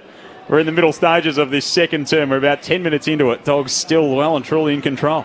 So the ball was thrown back in. Kelly could grab the kick further down the ground before gaining some territory, and then we'll have a throw in, this time just slightly forward of centre wing, kicking towards the Creswick end of the ground. We still happy with that? Can I say, I'm not convinced the Dogs are in control, because they are not making the most. The Giants have picked up their contested football. And that's why the Dogs have been. I don't know if have they scored this quarter? 1 point. Yep, both 1 point so far. 1 point in 8 minutes of football, and I mean 8 legitimate minutes of football there. So that's where the big difference has been, the contested football by the Giants. So the Giants trailing by 14 points at the moment after around 10 minutes of this first quarter. As again, that ball is locked in the outer side of the ground and was just fumbled over the boundary line, where we'll have another throw in. So a few speckles of orange around the ground today, but heavily in that blue, red and white of the Western Bulldogs. As the ball's tossed in, the umpire has blown his whistle and found a free kick. No, they're going to do it again. This is real local footy type stuff, Loz. He didn't throw it in deep enough. Walk it in the 10 metres, boundary umpire. They must have got loose in a local competition, these boundary umpires. And Dopey Ruckman are still standing too far back. What is with Ruckman? So it's skidding off the ground here. The kick forward goes through the hands of Iden. This time it's Waitman who can pick it up for the Western Bulldogs. He kicks the Doggies slightly inside 50, bounces once, goes out of bounds. We'll have a throw in. It's the Dogs leading by 14 points after 11 minutes in the second quarter. I'm not sure I've ever seen that at AFL level. Oh, yeah. Replay the boundary thrown. I've caught a lot of country footy under 18s where you've got an 11-year-old boundary umpire and the ball just spins out of his hands, but aren't they 11, these blokes? I don't recall it. From the stoppage, here's Bontempelli, jabs it to the top of the square. Norton, an arm outstretched, couldn't take the mark, coming almost there to clean up for the Giants. Buckley got it out toward Taylor, who didn't keep it in. And it'll be thrown in the right forward pocket. The Dogs into attack. I'll just go those contested for you, Joel. 19-14, and that's the Giants' favour. So that's flipped right on its head. So at the old scoreboard end, proudly displaying the Eureka Stadium, Ballarat. English out of the ruck contest, just throws it on the boot and bounces it through. Something out of nothing for the Dogs. And Tim English got rid of Briggs in the ruck and got a very kind bounce as that made its way through the big sticks. And the margin is 20 points, a new game high for the Western Bulldogs. 4-6 plays 1-4 We are 12 minutes through the second term. On Grandstand AFL, here's Mick Malthouse. Yeah, English got Briggs under the ball, and for the first time the two ruckmen actually stood close enough to be able to contest the football without running onto it. And it was a good throw in, and he was able to take possession of the football. But ruckmen, when they run onto the football like that, there is very little room around them. Very few players right around them. So English just used his brains, put it straight on the boot, and it was a good kind bounce, but it bounced in the goal square. So it wasn't as if it come from outside the boundary, outside the goal line. So Tim English now, the first multiple goal kicker in the game, as the umpire gets play underway in the middle. Liberatore holds onto the footy. He's grabbed by 3 Giants, and the umpire will come in again to toss it up. Now there's bright sunshine. Yeah, Giants have got to score a goal relatively quickly to bring them back in the game, to give them some hope. Well, it's Dale in the middle of the ground who gets the kick away, goes out wide. It's Perryman who can try and affect it for the Giants, but it's going back the way of the Dogs as well. Kicked forward came from Gardner, inside 50. Waitman chasing after it, Ugelhagen as well. But it's picked up by Buckley, who can clear it out of defensive 50 for the Giants. They're going close along the boundary line, outer side of the ground. Good mark there. Taken by Callum Brown at centre wing. He moves the ball on quickly, gets it down to Ward, who shoves the ball on the boot towards Green inside forward 50. I think he tried to claim the mark. It clearly hit the turf before reaching him. And we'll have a throw up 45 metres around from the Giants' goal. They're trailing by 20 points with 14 minutes played in the second quarter. They need to go upstairs for that one from Toby Green. From the stoppage, here's Bedford bursting into the right forward pocket. Hooks it back around his body. Lloyd, 2 hands, couldn't take the mark at the top of the goal square. Poulter to Gardner, kick smothered, ricochets back toward goal, and it's rushed through in the end by Riccardi. Brilliant. That has got to be a goal. Riccardi was running onto it, attacking the ball at pace, hacked it out of the air through the goal. And now they're going to go and have a look to see whether it's full points or not. Gardner grabbed it next to the goal square. Kick was smothered. Came all the way back toward Poulter, and they're just checking whether Poulter last got a hand on this after Riccardi socketed it through. No. It doesn't look like it. Not at all. Look, what's the soft call? I think the soft call is goal. Oh, it has to be. That's brilliant. And you know what made it brilliant was the smother early on. Like that was almost cleared by the Dogs, but there was a great smother that put the ball back into the goal line. And Riccardi ran onto it. He's not that quick, Riccardi, but he got there and used his brains. The question is, has it touched the forearm of Poulter? It hasn't hit his hand. Riccardi's definitely got his right boot to it as he rushed on. No, that's clear as a bell. I don't know why they spend so much time on these things. Giving this a good look. Halfway through this second term, the margin is 20 points before we get the decision. We're about to have it displayed on the scoreboard. Yep. Umpire's call is a goal. So Jake Riccardi gets his first for the Giants, just their second of the game. And they create a bit of chaos inside forward 50 to narrow the gap to 14 points. 4-6 plays 2-4. We've played 16 minutes in this second quarter.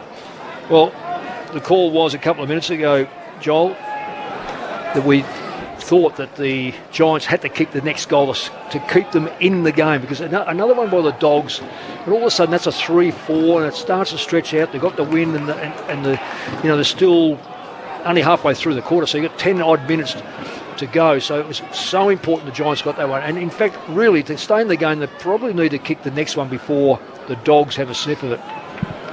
So the Giants are still trailing by 14 points despite the goal, as they aim to win 7 in a row.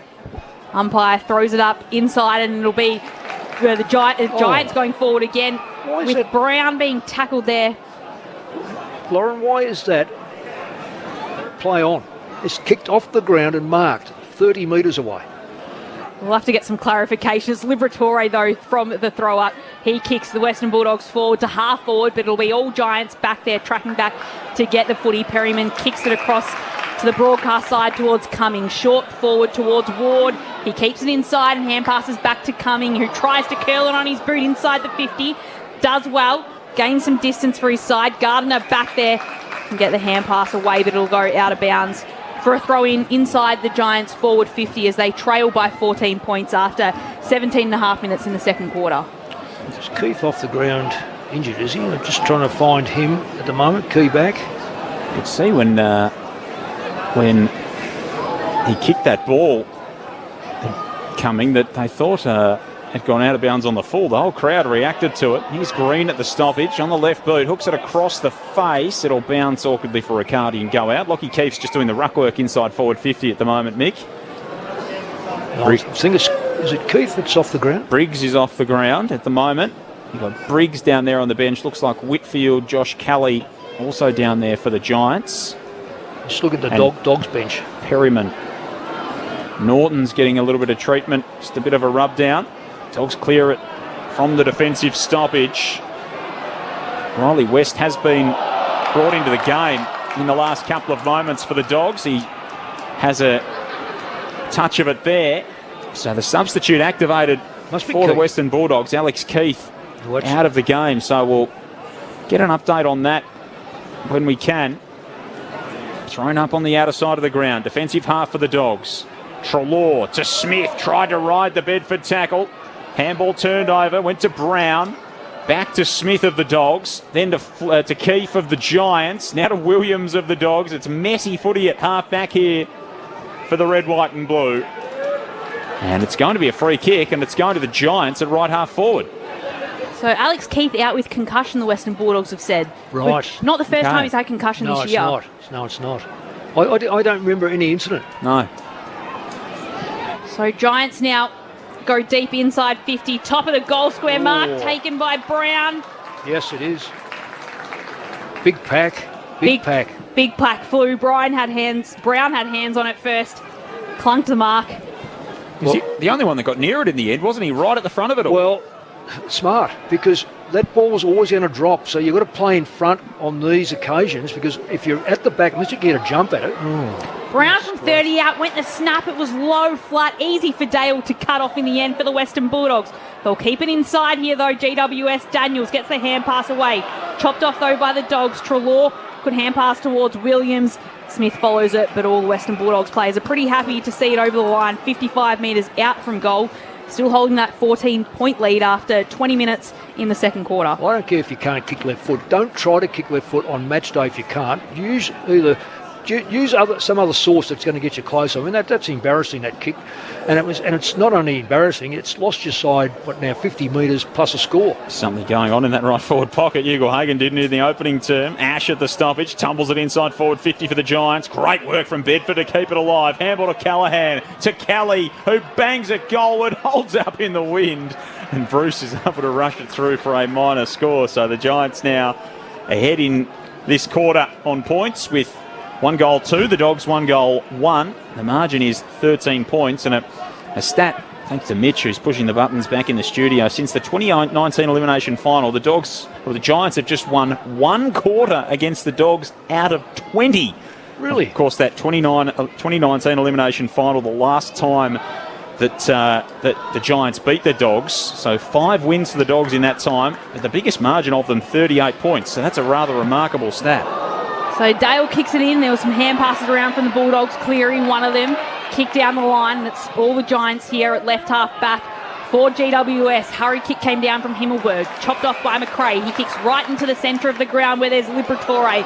On his beautiful left boot, he kicks inside 50 because he saw Anthony Scott standing in space all by himself. Plenty of green turf around him. And now it'll be Anthony Scott who'll kick from 35 metres out, almost directly in front. Yeah, quick movement. Again, just a smother at the right time. Liberatore's long kick. Looked up, found his teammate miles in the clear. Anthony Scott's had a reliable season. He puts the ball on his boot towards goals, but this time it just goes to the far side. So a minor score for the Dogs brings the margin back out to 14 points after 22 minutes in the second term. Played every game for the Dogs this year, Anthony Scott, out of their VFL program a couple of years ago. What's his finishing power, Joel? Scott? Yeah, I don't think he's not noted for it, I don't think. He should have got that. Maybe accurate rather than powerful finisher. He kicked 11 goals 4 on the season before that, so but probably not getting a lot of sort of deliberate set shot opportunities. What are you going to do down there, Lauren? I know you're looking up some stats. No? I was marking him as behind. Oh, right. 13 points is the margin, the way of the Bulldogs. Joel Peterson, Lauren Borden, Mick Malthouse with you here in Ballarat this afternoon. Treloar takes it away from Ward at the stoppage, kicks inside the 50. Ugle-Hagan had a play at it, couldn't take the mark. Whitfield dragged down inside the defensive 50, said he threw it. Umpire said he threw it. Free kick going to Riley West. Inside 50 for the Doggies.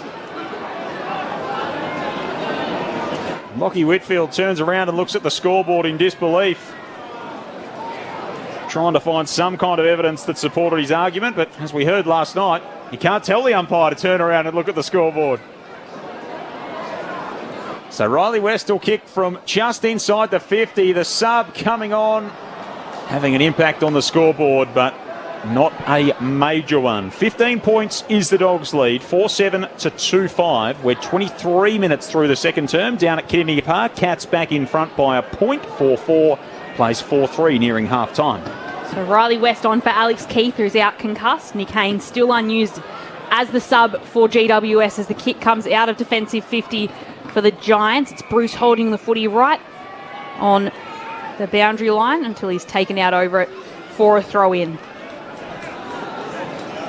So looks like the wind's starting to pick up a little here in Ballarat as the ball is thrown in by this umpire. Both rucks go at it. English able to get the tap out. Liberatore hand passes to Smith. He's taken in a tackle, but gets a nice hand pass away. Inside 50, it'll go. Brown tried to stop it for GWS. Pinged back in. Norton's there. He gets the hand pass away to Vandermeer. Here's West again. He goes for goal this time, and this time he doesn't miss. West had his arm up in celebration the moment that ball left his boot with a snap. And the Western Bulldogs have their fifth of this afternoon, bring the margin out to 21 points. It's 5-8-38 playing GWS, 2-5-17 after 25 minutes in the second quarter. Yeah, and it won't surprise you that the numbers for the contested football have gone up above the Giants, and that means the Dogs have now got wrestle control back of the football, particularly around when the ball falls. And the ball in a windy day is going to fall to the ground more often than generally it does on the bigger grounds in Melbourne, where you've got stands covering you or surrounding you, so stopping that wind. So with the wind having that effect and the ball's going to be on the ground a lot more, you need to have those ground plays. So that's why the Dogs have got back in this game. Thoughts of Mick Malthouse on Grandstand AFL. From the restart, Briggs tumbles it forward for the Giants. Daniels can't take the mark. Jarray there, racing him for the football. Socket off the ground by Daniels. Picked up by Riccardi, around the body toward Bedford. Slapped down by Cleary. Taken by Bontempelli in defence for the Dogs. Handball to Treloar, handball to Daniel. Clearing kicks, an absolute beauty. Hooked it around the body and found English back point of the square. Handball off to Vandermeer. Vandermeer to the edge of the 50 and Norton! Coming in over the top, swings onto his left, looks for Johannesson, takes the mark, it's Scott. Great Anthony play. Scott's pulled it in. The Dogs go bouncing from one end to the other, and now they can extend what is already a game-high 21-point lead. Brilliant play, absolutely brilliant from the half back line, right on this front of us.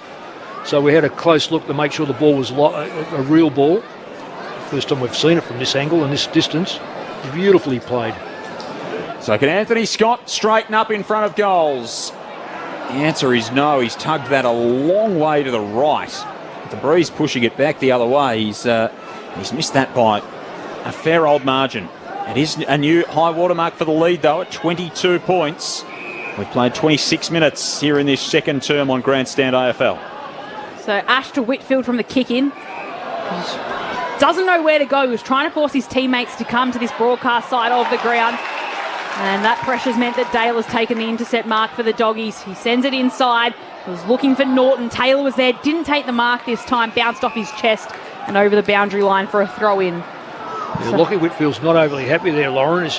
He's gesturing with his arm that the players, one, they didn't give him any targets, and two, they were stationary. He was a bit indecisive then, wanted to change direction, and that affected the kick in the end. And now the ball will be tossed in 40 metres around from the Western Bulldogs goal. So Briggs comes in, taps it out. He rose highest. It could be Waitman here. He has the footy. He's tackled down by Iden. Cornelio for the Giants. Darts around, then puts it on his right boot. Kicks down the wing. Up it goes. Dre was there for the Western Bulldogs. Brought it to ground and Daniel chases after it. And we'll have another throw in right in front of our broadcast position on this west side of Eureka Stadium. After 28 minutes in the second term, it's still the Western Bulldogs with a 21-point lead. Yeah, Dury's doing a pretty good job, I've got to say, on green at the moment. Tossed back in. Briggs had front spot, slipped down awkwardly. McRae jams it inside the forward 50 for the Dogs. Out of play. Disposal number 16 for Jack McRae, who, if he has 20 or more today, will take the all-time lead for the longest streak of 20 or more disposal games. He and Josh Kennedy from Sydney tied at the moment on 68 in a row with 20 or more disposals. So there's a fair chance, isn't it? Jack McRae only needs 4 more throughout the course of the afternoon to get to his 69th game in a row with 20 or more disposals. Such an incredible accumulator of the footy. Here's another one for the Dog star. He got it from Daniel. He hooks it around his body. High to full forward. Norton's there. And he got the arms up and pulled it in. He's such an omnipresent target. And he's marked 20 out. He's directly in front looking for his first. Yeah, great mark. That's 2 in a row. He's been able to get away, take those really strong marks. He earned that one. That was set, it was put right on top of his head, so he had to hold his ground. Not long until half time. This would make it really tough. And Norton's missed to the left-hand side. Too often. It is the one knock on Aaron Norton. 36 goals, 25 so far for this season. The Dogs' lead continues to grow, but only by the smaller scores, out to 23. This time Whitfield from the kick-in takes the ball and runs, tries to find Riccardi very close to the boundary line again. And it's gone out of bounds for a throw-in. Yeah, 15 shots to 7. They should have, like the last 3 shots from set shots, really should have been put at home. So ball thrown in, players surround the footy. Kelly goes to ground. Picked up though by Scott of the Bulldogs. Hand pass to McRae. He goes inside 50. Dogs looking for one last one. Norton flies, brings the ball to ground. Liberatore's there. Hand passes to Norton. Shrugs off the tackle. Here's West. His hand pass affected. Daniels was there, but there's plenty of orange surrounding the footy. Iden hand passes to Taylor, who hand passes to Ash. Back on the boundary line. He hand passes to Perryman, who kicks. And that looked like it was out of bounds on the full. Will the umpire say it was a throw-in? Oh, they'll all convene here and have a chat. It looked like it was out of bounds on the full. So Perryman with a dinky kick. And it was centimetres out on the full. But it means Adam Treloar will have a shot here. Deep in the left forward pocket. Well, he's one bloke you wouldn't doubt. He is a very, very smart operator. Treloar on shots on goal. So Adam Treloar standing in front of a sign that says "Go Bont" will take a kick here in the dying stages of the first half. The former Giant snaps towards goal, and the umpire doesn't move. Watches it go through as Treloar gets a major against his former club, his first club that he played with. And the Dogs build out their lead to 28 points. It's 6-9-45, playing the Giants 2-5-17. We've ticked over 31 minutes in the second term. He's dropped a bit of speed over the last couple of seasons, and I think it's probably the accumulation of a lot of leg injuries, but you can't beat smartness. He's a sort of player with the ball in hand. You know he's already thought out what he's going to do with it. It's an innate ability. That there he sat. Once the free kick was awarded, you knew exactly that the ball in his hand, he was going to make something happen. And whether he finds a target or beautifully backed himself for a great goal. 8 goals, 3 on the season now, Adam Treloar. And the Dogs really started to come away with this, up by 29 points. English in the middle almost had the clear break, but he was dragged down by Ward. He tossed up again. Briggs controls it down. Grabbed by Scott, who jams it forward. Ball bounces around at half forward for the Dog. Cornelio run down by Treloar. just got the handball away. Inside defensive 50 for the Giants. Poulter lays on top of Cumming, rips the football out of his hands. Riley West lays the tackle on Perryman.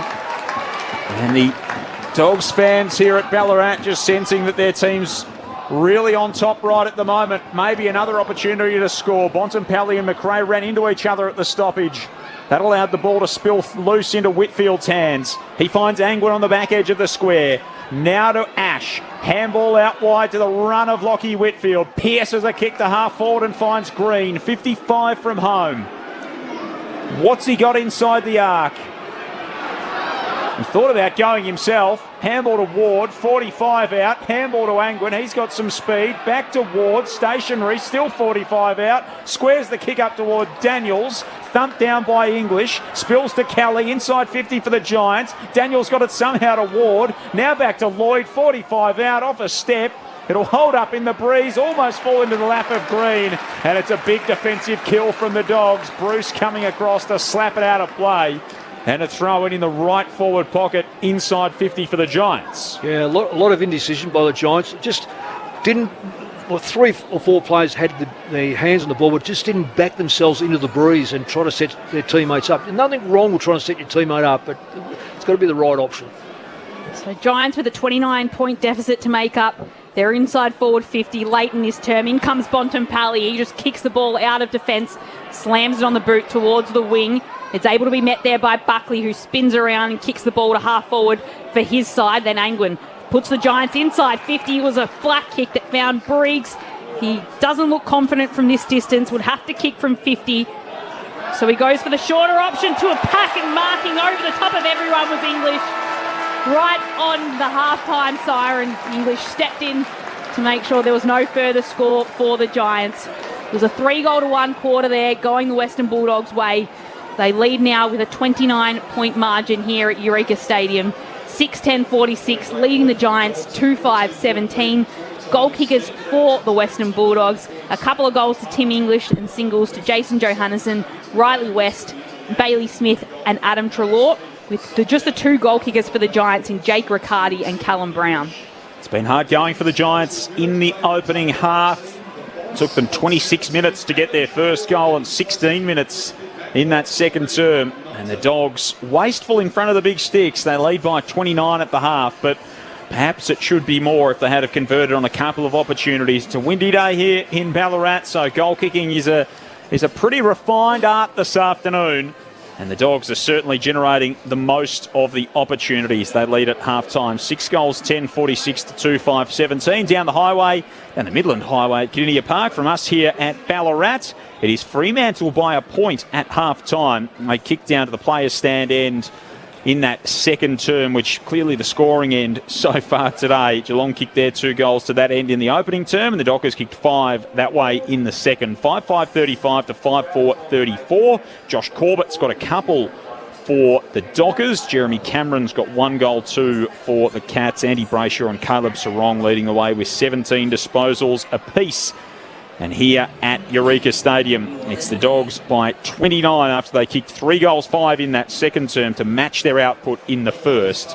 The Giants kicking 1 goal, 2 after kicking 1 goal, 3 in the opening quarter. Joel Peterson and Lauren Borden calling it for you on Grandstand AFL. 0437 774 774. Let us know where you're listening from on ABC Radio Ballarat, as well as in the ACT and News Radio in New South Wales on News Radio. You might be able to ask a question of this man as well. Mick Malthouse is our expert on Grandstand AFL. Mick, that first half, certainly the end of the second quarter was all the Dogs.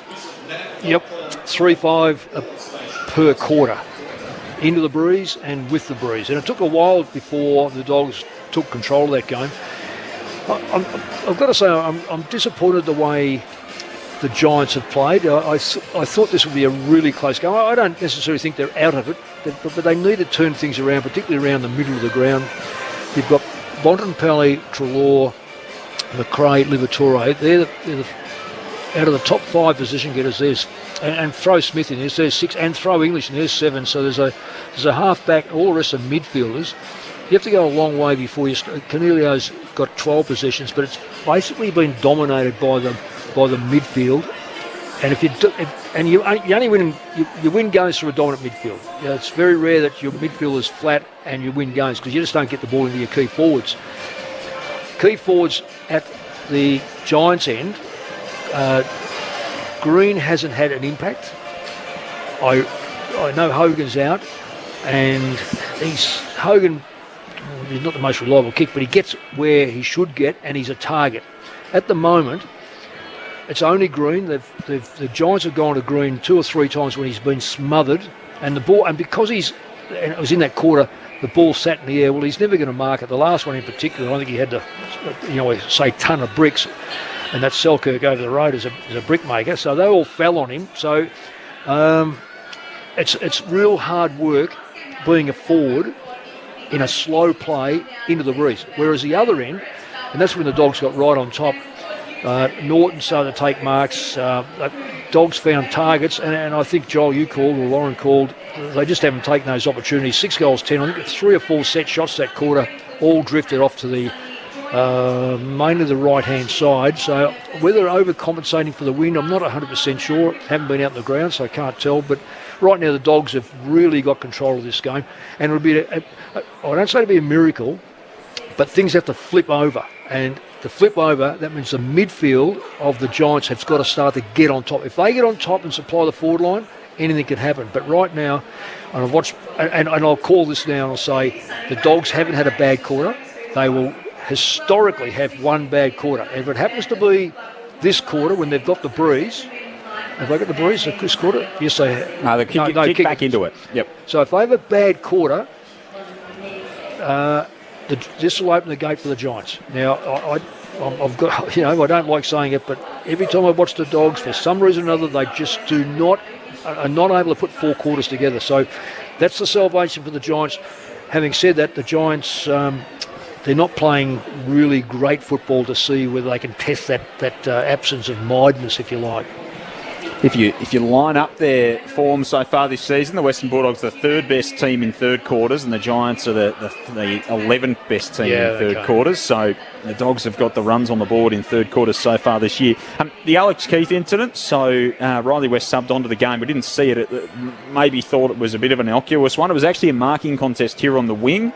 And he ended up getting some friendly fire from Josh Bruce. So 2-on-1 contest, and Bruce came in and just upended Keith, and I think he hit his head on the ground as he went to the turf. So we certainly hope all the best for Alex Keith, given that, as Lauren noted, he's had concussion issues already this season, had a little bit of an interrupted run at it. That clearance number is still an astronomical difference, Mick. I think it's 30 to 15 the way of the Western Bulldogs, and they're the number 1 stoppage clearance team in the competition, and they're certainly making that presence felt today. 25 to 13, just at stoppage clearances alone. If you're Adam Kingsley at half-time, how much of a focus is that? Well, there's two. There's the forward line can't function unless you get the football. So let's put that aside. Let the forward line coach take control of that. Liberatore's had 7 clearances. McRae's had 6. McRae hasn't done a lot of midfield clearances this year. He's been in and out of there. The Bontempelli situation with him and Treloar, they've had 4 each. So they're actually slaughtering the Giants inside. I don't necessarily think it's even tap work. It's Briggs is getting his hand to the football. There's a solution, which some ruckmen get it and others don't, is that if you can monster your opponent, now I'm not saying that's happening at the moment, but instead of pushing the ball where you think your midfields are going to be, you have to do a wider ball. Push the ball out wider, because one thing about the Dogs is their snouts are in the trough all the time. You've got Liberatore, you only find him where the ruckmen are. You'll find Bontempelli generally slightly in and slightly out. Treloar will be outside it, but if you're able to push the ball wider, then straight away you've got to have leg speed to get to it. The Giants have got enough leg speed, but it's not being shown because the ball is being trapped closer to where the ruckmen are. And when it's trapped like that, every day of the week you're going to back Liberatore, Bontempelli. You know that Treloar's on for the hand pass. McRae puts his head over it very well. Smith's, he's getting better and better at it. So, if I was the coach of the opposition, I'd be certainly looking at my type of clearance. you're not going to be able to inject other players in there, and you can't take the Bulldogs players out of there. So a lot means the ruckman may have to change his style and start to clear the area. So it's the old thing about inner and outer. Inner is generally just at the feet or around that ruckman. The outer is a receiving or a defensive mechanism where the opposition can't get through it. I reckon the ball's going to be pushed out there. Now that's only it's simplistic. You know the best thing about coaching when you're not coaching. You're sitting up here working for the ABC because you never get it wrong. and for 30 years I clearly got it some right and some wrong. So it's one of those things where you make out you know everything, but it's only you make out you know everything when you've had, when no one can argue with you. As long as you got You're enough, not going to argue with me. As long as you got enough right along the journey, unless you tell me that Ballarat's better than Bendigo, then I'll argue with you. We'll sit down and argue about that one. We'll be here all afternoon. Thoughts of Mick Moldhouse on Grandstand AFL at halftime here at Eureka Stadium in Ballarat. It is the Dogs by 29 points, 6-10-46 to 2-5-17. There's so much happening in the world of sport. We'll run you through all of that. Of course, a big night of footy still to come. The Ashes as well, day 3 at the Oval, and plenty else happening. We'll take a look at all that's going on in the world of sport very soon. But before that, let's get the latest from ABC News.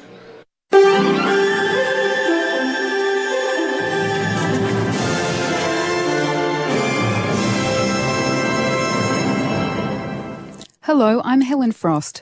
Fears are growing for 4 aircrew missing after an Army helicopter crashed in Queensland's Whitsundays. Stephen Jedgetts reports. The MH90 Taipan helicopter ditched in waters near Hamilton Island about 10:30 last night. A defence spokesperson says the aircraft was participating in a nighttime training activity as part of the Talisman Sabre military exercises with US soldiers. 4 people were on board and remain missing. Military and civilian aircraft are searching the area. The ABC understands the helicopter had just dropped off 2 soldiers from the 2nd Commando Regiment before the crash. While the cause of the accident is unknown, the tragedy will inevitably renew debate about the MH90 fleet, which has been plagued by issues.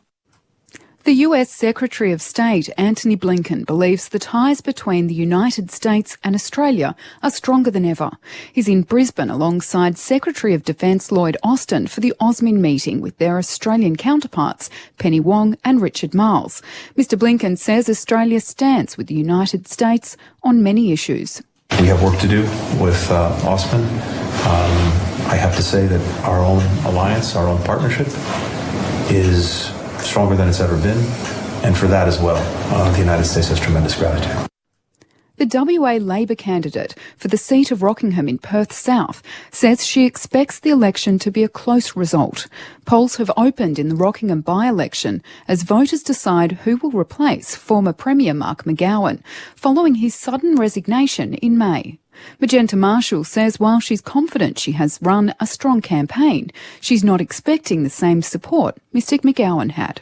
Yeah, I'm expecting a close result. I think, there's a lot of support for Labor still, but I don't expect to have the same level of support that Mark McGowan did after being our champion for nearly 30 years. An Australian man has been hospitalised in Croatia. 20-year-old Nicholas Jakovsevic is from Sydney. The Department of Foreign Affairs and Trade says it is providing consular assistance in the matter. And a teenage boy has died after an alleged hit and run in the New South Wales Hunter region. Helena Burke has more. Police were called to Macquarie Road at Warners Bay in Lake Macquarie around midnight after reports of a crash earlier in the evening. When they arrived, they found a teenage boy unresponsive down an embankment with an electric scooter nearby. He died at the scene. A 21-year-old man was arrested in Newcastle about an hour later. He was charged with multiple offences, including dangerous driving occasioning death and failure to stop after hitting someone with a vehicle. The man was granted conditional bail and will face court in September.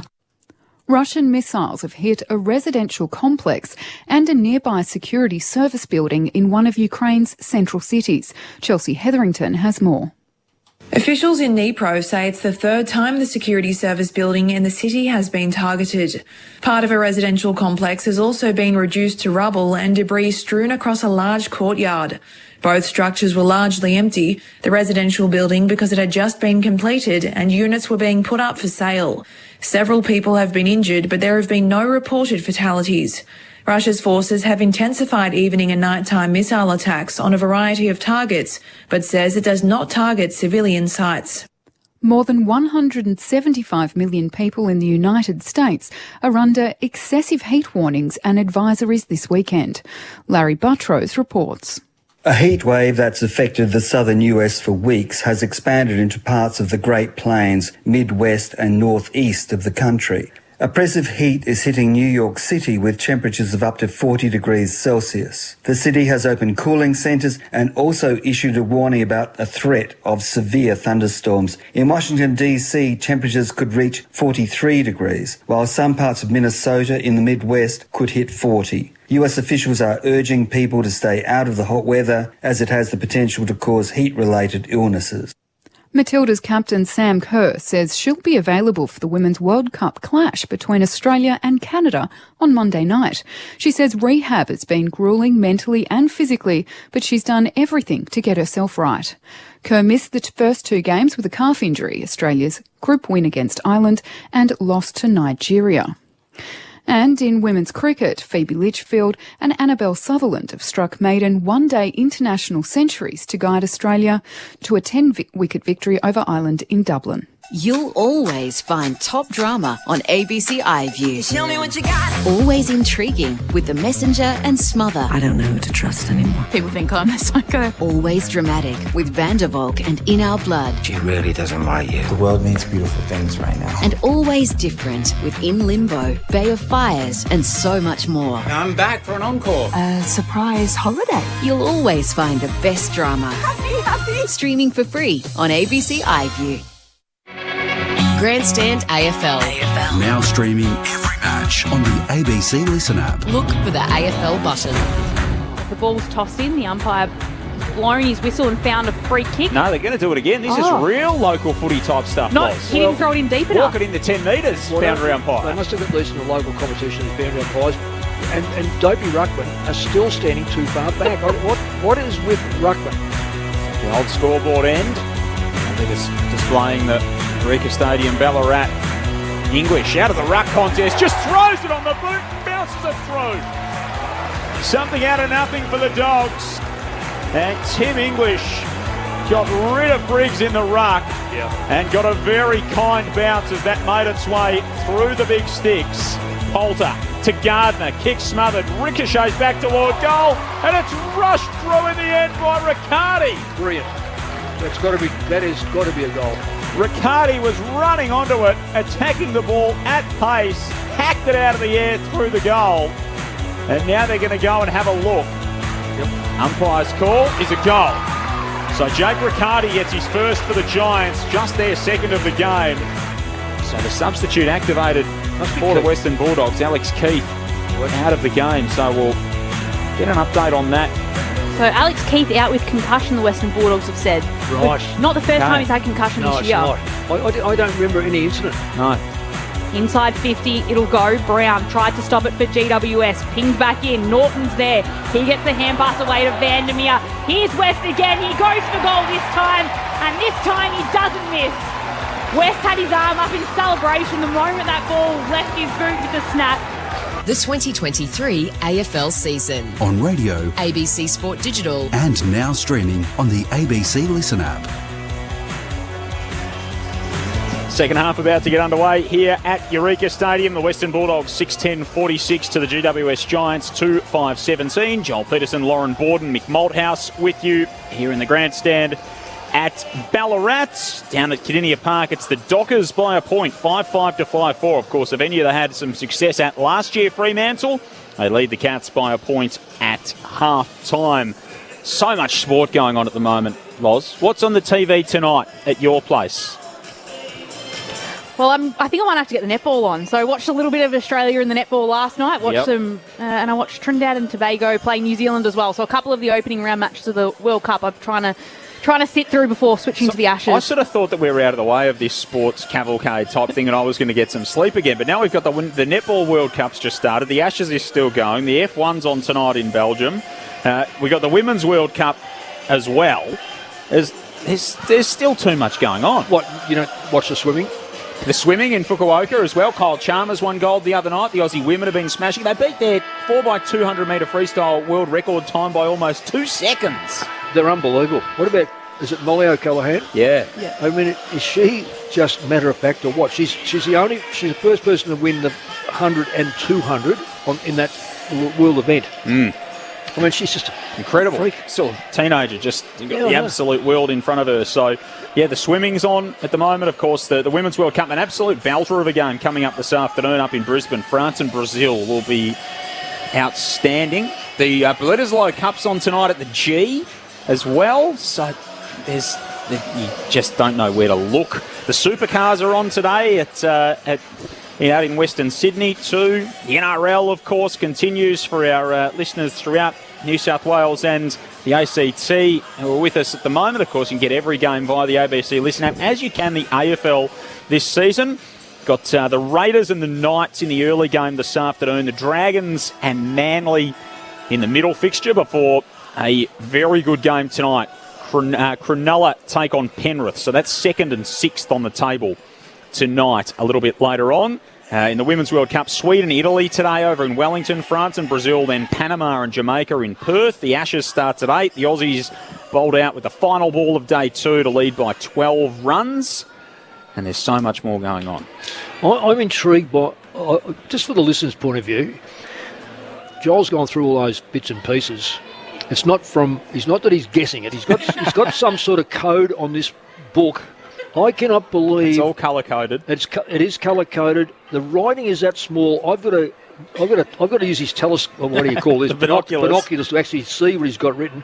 How you can decide what's on with all that stuff there? And I know you've got the phone in front of you, but your writing is. You would have got full grades for writing. Wouldn't the teacher been very happy with you? No, just it's basically hieroglyphics, my handwriting, Mick. I just know what colour it's in and what that colour corresponds to. Second half about to get underway here at Ballarat. It's the Dogs well and truly in control. They lead by 29 points as we go underway. 5th spot on the line this afternoon. So English with a tap out. Bontempelli scooped it back to English. He tried to kick inside 50, but straight away it was a Giants intercept.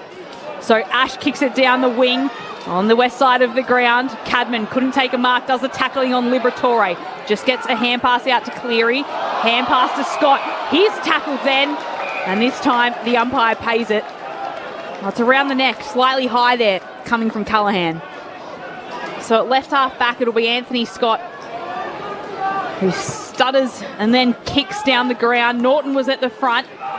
He leant over, didn't get the mark. Bailey Smith there. Hand pass to Daniel, hand pass to Norton. Tackled by Callaghan. That affected the kick. Sam Taylor goes back, takes the mark for the Giants, then kicks backwards towards Buckley after a minute. No change to the halftime score. Buckley finds Perryman, who ran straight into Waitman. Cody Waitman just the one behind so far, 3 disposals. So a quiet afternoon for him so far. Kick out toward half forward, bounced through the hands of Brown, and Bruce couldn't corral it inside the field of play. Goes out for a throw-in. Outer side of the ground. One thing we were going to do, Loz, that we spoke about during the week was update the local footy scores at half-time. So round 14 in Ballarat footy.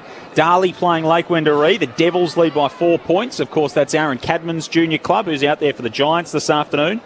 East Point over at beautiful Eastern Oval lead Ballarat by 4 points. And Sebastopol over North Ballarat, Mick's old team, by a point at half-time at Marty Bush Reserve down in Sebastopol. Kick up the line of out of play. It'll be thrown back in. Names of sides have changed. East used to be East Ballarat and Golden Point. Now they're combined. They're like Carlton and Collingwood combining. That's just unheard of. Oh, I know it's been done for a few years, but... Yep, and a couple of clubs with the bye, so it's an 11-team league, the Ballarat Footy League. Redan, Bacchus Marsh and Sunbury all with the bye this afternoon as the Giants kick inside the forward 50, and here's Riccardi on the end of it. Powerful work from the stoppage, which is what Adam Kingsley would have loved to see. Yep, for sure. And Riccardi's got the mark in the left forward pocket, a spot that goal kicking's been tough from so far today. Well, this is a change. At least they're having a shot on goal. His first was very much unconventional. What can he do from a more traditional finish? Jake Riccardi's kicked it out of bounds on the full. I could almost excuse him for that because I reckon he was allowing the breeze to go. And I'm just trying to look at that breeze and see whether it actually is it dropped off or is it straightened. It looks like it might have dropped off a bit. Skies have definitely gotten darker at half time. Gardner will kick outside 50 to left half back for the Western Bulldogs. It's Taylor in there for GWS trying to do something with it. Hand passes across to Cully, hand passes to Cornelio. Cornelio hand pass into traffic. Cully somehow moved it forward. Cleary's there for the Western Bulldogs, but he's taken in a tackle. So it's the Giants who came into the top 8 for the first time since round 1, but it might be a short stay if they don't get their act together here. Bedford with a hand pass backwards. He goes to Daniels, kicks up to the goal square, and again it'll just be a minor score across to the far side. Someone's down. Is that Bruce? Got it. It's a knee. It's a knee, and it looks like Bruce holding his right knee. I just hope not. If I'd like to see this again, or he got thrown off the ball and one of his legs has taken the full weight of... Yeah, that right leg almost as he was trying to arrest his momentum and not go crashing into the post. Almost twisted, foot down. This is not what you want to see any player. No. Because the worrying sign was that there was players around him that immediately looked at him. Yeah, and it's like, you don't... See, if this is a 12-month job... Which he's already had. He's already had, yeah. In the last couple of years. And I reckon he got that when he kicked his 10th goal. Yep. A few 2 or 3 seasons ago. So this would be a horrible, horrible ending for a player. It's bad enough psychologically. This, we might hear people say, "Oh, it's an injury." It's the psychological damage done to a player who has had 12 months of rehabilitation to get himself right. In his case, it's almost 2 years because his form dropped off dreadfully. But there's no one to blame for this. This is not because he got thrown off the ball. It's just that he planted the foot to see if he can stand up, and it's a terrible shame. Terrible shame. So he only returned, I think it was mid last year, with his ACL injury, and now he's just being walked around the boundary line now by club doctors and physios. As the play is restarted, it's kicked outside defensive 50 by the Western Bulldogs, and you'll hear the claps as Bruce makes his way around this western side of the ground. They're losing a lot of key backs, aren't they, the Dogs? And GWS, in the meantime, are going inside 50, trying to make up for this deficit. Dale with the footy. Clears it out, kicks it to right half back for his side. Players crush and jump at the ball. Norton happy to see it over the line for the ball to be bounced in 55 metres out from GWS's goal as Bruce continues to make his way towards the Western Bulldogs bench. It's right at the end of that game against Essendon, round 21, 2021. 10 goals? He was second in the Coleman. Yeah. And he had a big afternoon. In that right forward pocket, he went down and he missed 12 months of footy. I remember it was right at the end of the game. Right at the end of the game, so the siren had sounded. You can't believe bad luck. And I just hope that this just doesn't look good, put it that way. So yeah, fingers crossed for Josh Bruce as he limps his way down into the rooms. But that is a sour end to what's been a sour moment in what's been a pretty good day for the Dogs so far. It's 2 key backs now, so... Keith with concussion subbed out, and now they're a man down on the bench as well. Kick clear up toward Riccardi for the Giants. And I'm just wondering whether that's going to have an impact. The impact will be... Giants are still going to get a lot of the football forward, but Gardner's the only tall down there now. Big confirmation of what I thought, having watched that footage just now, is that it's his other knee. So he did his left that first time, and that was certainly his right that he was clutching at that time, Bruce, as Dale takes an intercept mark for the Dogs. So the margin is still 29 points. We haven't had a change to that halftime score. It's still 6-10 to 2-5. Dogs in control. Played 7 minutes here in this second term, and most of it's been, unfortunately, dominated by the reaction and the digestion, I guess, of that moment with Josh Bruce's injury. As Lobb sits with the footy in the left back pocket, he kicks long down the wing. English with 2 hands flew, couldn't take the mark. Johannesson there to help out. He's taken in a strong tackle by Whitfield, taken to the turf. And then players dive on top of the footy. Slippery hands, trying to pull it out any which way. Of course, it's Liberatore that can do it. Hand pass to Scott. He hand passes backwards to Bailey Smith. Smith kicks it long down the western wing. Players go up for the footy. Getting it out there for the Western Bulldogs was West.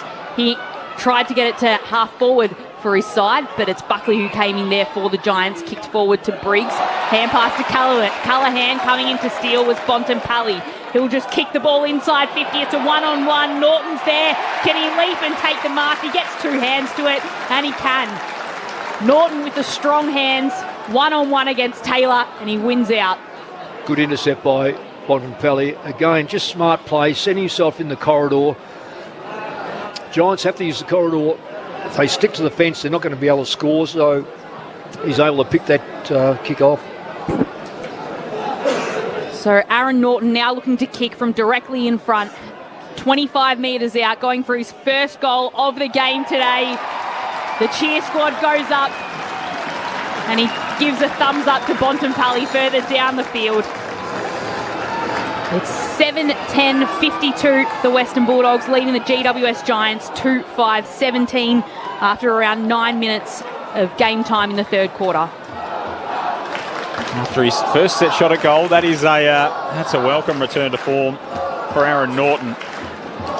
And anyone who can outmark Sam Taylor, Mick, is doing pretty well. Yeah, if you move the ball in here quickly, though, and you get caught one-on-one, you're holding the ground. Norton held the ground. Taylor had to find the ground and then try to take the position. And that's very, very difficult to do. Game high 35-point lead now to the Western Bulldogs. They're all over them at the moment. Again, even this quarter when Giants have got the wind. Giants came into the game conceding scores from just 33% of their opponents' inside forward 50s. The Dogs have run at about 48% so far today. Ash with a clearance from the middle. It's too slow moving the ball. Now Cumming kicks to half forward, and Callum Brown, who's marked. Daniels is all alone in the pocket. Didn't elect to go to him. Riccardi wants it long. He had a 2-on-1 in the goal square, and Brown just stands at the top of the 50, statuesque. Well, he's got a shot now, Joel. He's just got to. This has got to be finished off because you're spot on. He had a couple of targets. When you're walking backwards, it's hard to find that target. You've got to get back quick, and then you can move forward with your kick. So he looked a couple off, Callum Brown, and now he's going to have to go alone. From outside 50, puts the step on, worked himself into trouble in the end. Elevator kick inside the forward 50. Kelly brought it down. Ward took it. Handball through the traffic to Perryman. He had it stolen. McRae's there for the Dogs inside the defensive 50. To Johannesson, to Dale. Getting a fist to that was Ash, and at least he draws a neutral from the Giants that from a chance that they probably should have got a lot more from. 35 points the margin for the Dogs. We're 10.5 gone in this third term. Well, we've had two shots and just nothing's happened with it. Brown would have been better off having a shot from the 50-metre line. He had the wind, which gave him an extra 5 metres anyway. So umpire throws it in. Briggs does try and bash it away. Running onto it is Lloyd. He's got Western Bulldogs players all around him. One of those is Dale. He sends a clearing kick to centre wing. Players crash with each other.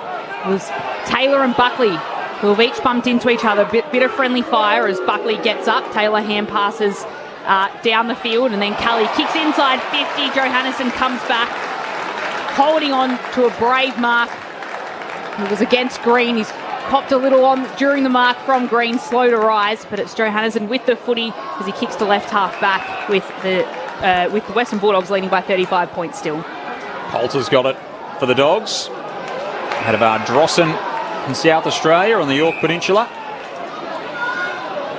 So Taylor Giray kicks long down the line. Taylor hopelessly outpoints Hugo Hagan on that occasion, and really the kick was much more to his advantage than the Dogs forward. He's really cemented himself as the premier key defender in the competition. And there's some good names in that conversation, Mick, but Sam Taylor he's just so consistent. Here's Himmelberg across half-back. He slipped over as he kicked, found the birthday boy in Connor Iden. 23 today is Connor Iden. On to Cumming. From 70 from home, kicks to the pocket. Toby Green can't get there. Bailey Dale got a hand to it and gave away a free kick in the process. Yeah. Might have been from behind Green, in fact. Yeah, I'm not too sure. Certainly a giant free kick. I reckon Green might have pinched this one. I think the free kick could have easily been to one of his teammates, but I know I'd rather have kick for goal. So Dale had a handful of Toby Green's jumper. Right, so Green worked him under the ball, and Dale had a handful of his jumper as he was grappling to regain his balance. Toby Green's not got one yet. He goes around the body and finishes truly. He's deadly in that situation, Toby Green. And he gets the first for the Giants in almost a quarter of football. 3-5-23 GWS, trail the Dogs 7-10-52. We played 13 minutes in the third term on Grandstand AFL. Here's Mick Malthouse. Well, it's an understatement to say that they needed that goal, and Toby Green's the sort of player that I think he's just outstanding. I'm still not convinced. In fact, I reckon that Gardner has pushed a teammate. Well, that's probably why he got the free kick. So to me, Gardner's pushed a Giant player into Green, who then copped it in the back. So it's logic. Yes, he gets a free kick. Next goal has to be a Giant goal to get back in the game, and the only way to do that is through this midfield. As plays restarted in the middle of the ground, Bontempelli tries to gather it. He's tackled by Kelly. McRae with it. Hand pass back to Treloar. Quick hand pass to a running Johannesson. Gets the kick to half forward for the Dogs. Mark can't be taken there by Buckley of the Giants, so players will spill to ground. Going back in there was Ward. He couldn't clear the footy. Smith comes in. He's taken to ground by two. Angwin pinning his arm. Holds him to the ground. Players pile on top of it. And the umpire will be forced to come in and throw the ball up.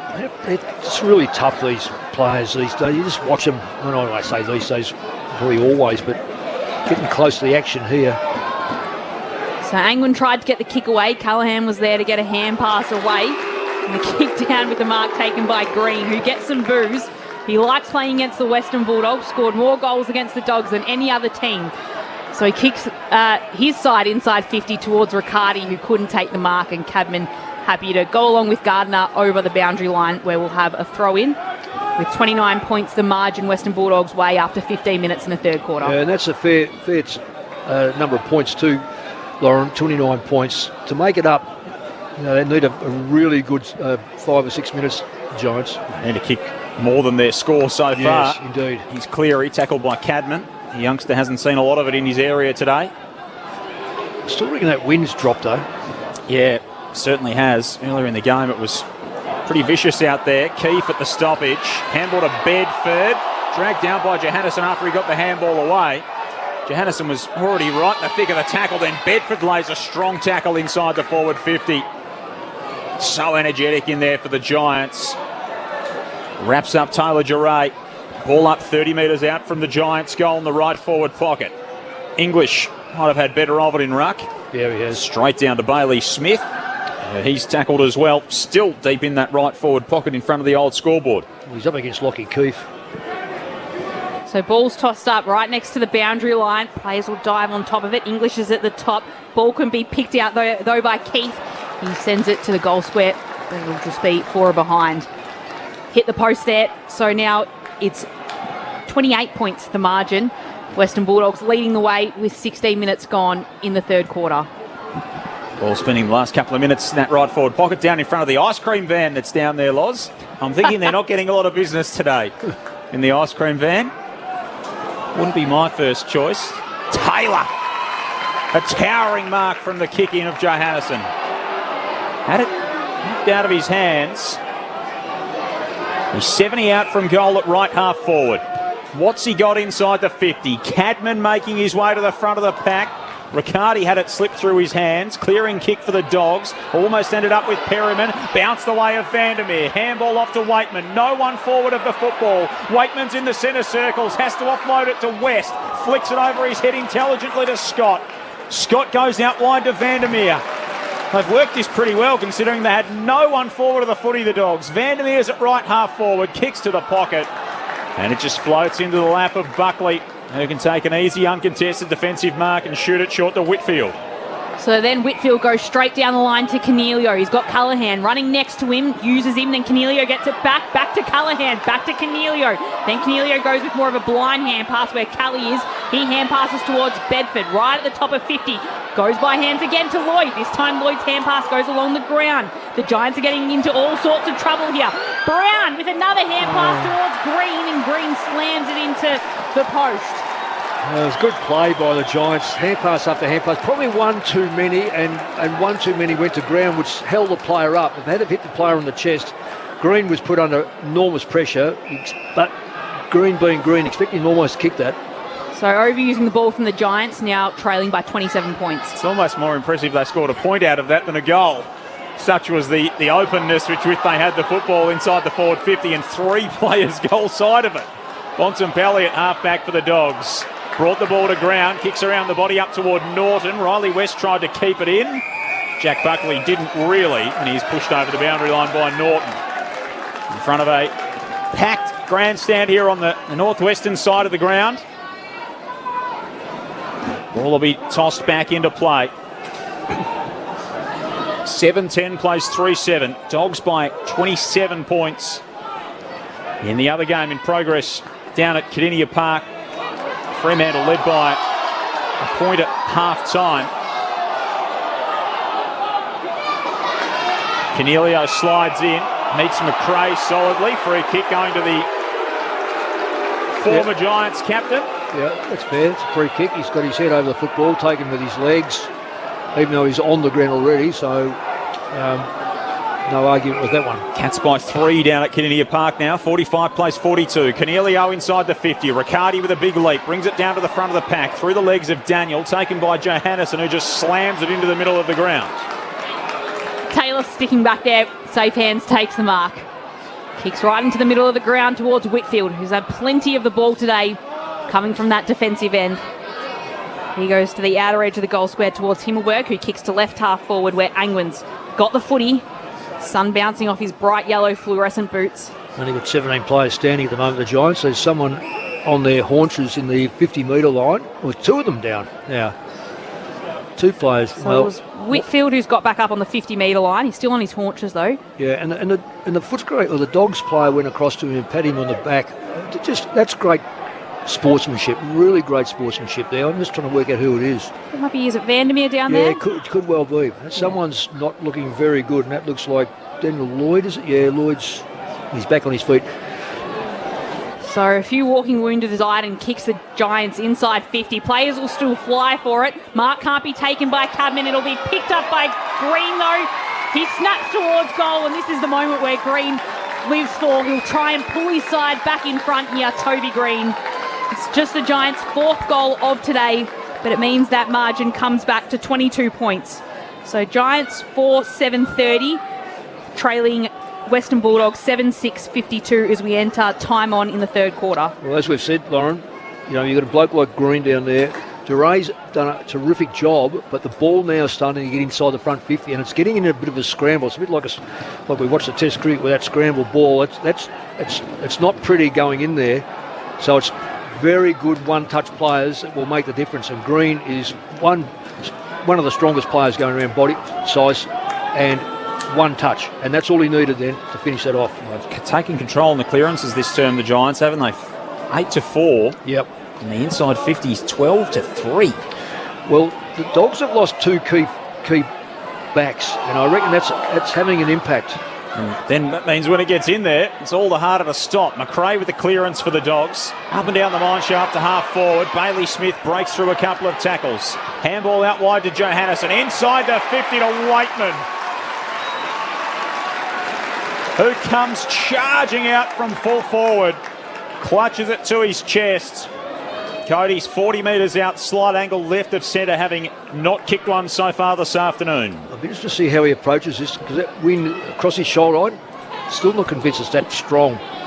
But he's got a stand to his left that could protect the low ball. So Waitman on the approach. 45-metre kick on the way. It is beautiful. Dogs fans love that.